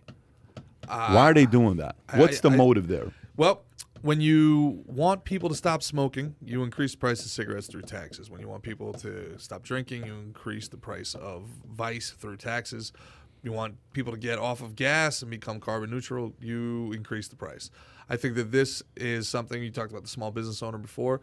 This is, again, one of their things where only few international corporations are going to be able to take on the extra 3-4% in tax. In addition, by the way, to the taxes that they have for import and export. I mean, that was one of the big things that we have with China was the trade deficit. This is something I was completely wrong about. This is something I've changed my mind 180 degrees on. I used to be completely supply side. And I'd say, I don't care if there's a trade deficit. I don't care if China taxes our companies 40% to import there and we tax them nothing to import here. That helps me, the consumer. I can have $6 underwear instead of $9 underwear. That helps me. Yeah. Right? You can get your third pair of underwear anytime you want. Yeah. Off your girlfriend's floor, Adam. Boom. Damn. Yeah. Anyway, the How point I'm was your trying date to last make. night, by the way? Did you have a good time or no? I did. Hey, you ditched us. It better been good. We want details. Did she really come visit? as you were saying about corporate tax. Hey, your go mom ahead. came to check on the cats? Adam, we were hanging out. What? Yeah, dude. Long story short, man, like only massive companies that have serious government interconnection are going to be able to handle this on a national level. So, yeah. What's this here? Let me see. What's going on here? I never knew that corporate tax would be this risque. Yeah. There's a lot of Yeah, lot of I mean, underpants. at the end of the day, like Go ahead, we Phil. always talk about competition. I mean, Yeah. big business, they can compete, small can't. That's going to affect a lot of people's way of living, especially in some of these smaller countries. You know, one of the things that I've been able to do, you know, being a professional bodybuilder, was travel the world. Who's going to cheat is what I'm thinking. Oh, yeah. You know, Yeah, that's you what I'm think thinking right you think now. Russia's You think paying off Russia's 20? going to, Yeah, you know, yeah. like who's going to cheat? You think China's going to play fair? Great. Well, point. China's China's already not been even at in it. 25%. They're not, okay, I mean, so it's they're not like- in it. So But are their allies? Is China's allies going to cheat? The big domino to drop here Who's was gonna cheat? Ireland, because Ireland was like the tax haven for all these Yep. major corporations at 12.5%. Yours? And they No. weren't. They yeah, want not a mine. one. They want a one world government so Yeah. bad, dude. And Well, they- if you One can't world see it, I government mean, this shows it, so right? badly. I mean, that's exactly what this is. This is That's Where's the unelected bureaucracy. that's the direction. I mean, where's the money going to go, essentially? How do they enforce it? Right. You know, How do they enforce what? How do they enforce this? Yeah. What do you mean? How do they enforce Let's it? I mean, meaning like, let's say like we have the IRS. yeah. But you're talking about outside of the Everybody U.S. has their Each own of these countries have their own tax No, I system. get So it, each right, of these right. countries is going to get their Yeah. money. It's not going to Okay. be skirting the tax laws anymore. I think that seems to be the bottom line So here. then All if these you're- tax loopholes and paying zero taxes. Sorry, corporations, time to pay. So that then- seems to be the so big then- win for Yellen and Biden here. I said it. So basically, a country like, let's just say Spain, they say, okay, Adam, you did in our country $5 million or whatever. Here's your bill. And then I took a siesta. Guys, How they come get 150 you? to 895. That's how much is increasing. 150 to 895. That's a solid amount. That is That's crazy. 6x overnight, okay, in collecting taxes. It's not a bad deal right there to make that kind of money. Kai, you trying to say something? Yeah, I don't know how long this is going to go through, because the thing with cartels like that, where everyone has to be in agreement, the only successful cartel that's really been over an extended period of time is OPEC, which controls the oil prices. But with here, all you need is one outlier to just drop through, and then all the countries are suddenly going to start funneling to that country, and they're going to be making a lot of money that way. So, Well, there's for already me- countries that haven't signed on to this. Yeah, Okay, so- 136 countries have, representing what, 90% of the global economy. There's still 10% lingering out there. Which So if you means want to go there's one of business in those, yeah. business in Bangladesh, have at it, Hoss. Which I just one don't of the know. major economies is not in it? Do you know? I don't know. No. Can you see if you can pull it up in like 30 Not seconds? many. Just think about how Is this bad many though? improvements. Is this a these bad thing? Great This is and absolutely a benevolent bad thing. governments. This is a are gonna be bad. able to So do why it. would all these overnight? countries go sign on to this? Because they're greedy and because they're working towards a one world. I don't think that countries that want to get that money are greedy. They want that tax revenue. That's For our what? country. That is greed. For what? That's greed. Well, we all want our money. They're We're all what- greedy. but taking tax revenue from what? The people that are earning the money. The right? corporations, right? You're earning money. It's not like they're through- using. So what are they going to use this money for? Whatever the hell they want as their government, right? Exactly. Kenya, That's a problem. It Nigeria, ain't gonna- Pakistan, and Sri Lanka. Jeez. So if you want to go do Ireland's business in in, though, Kenya, no? Sri Lanka, Those are and the measures Pakistan, not supported, have so- at it. Yeah. Out of the OECD, the only 4 countries that said no is Kenya, Nigeria, Pakistan, and Sri Lanka, Okay. which is you ain't got a lot of options. Yeah, right anyone there. trying to go do business there? No, you ain't got a lot of options there. But I hear nightlife in Sri Lanka is actually not bad. Ooh, I heard Djibouti is where it's Yeah, at, though. but that's your kind of a market, right? there. Djibouti. So, anyways, hey, he's- are we doing and podcast Adam's Thursday not or no? bisexual. We are on Thursday. Okay, we may have a special he's not guest with us on bisexual. Thursday, Oh, hey, depending on Caroline. calendar. I don't know if we are going to or not, but we'll see. So, folks, stay tuned. We'll be back on it again this Tuesday.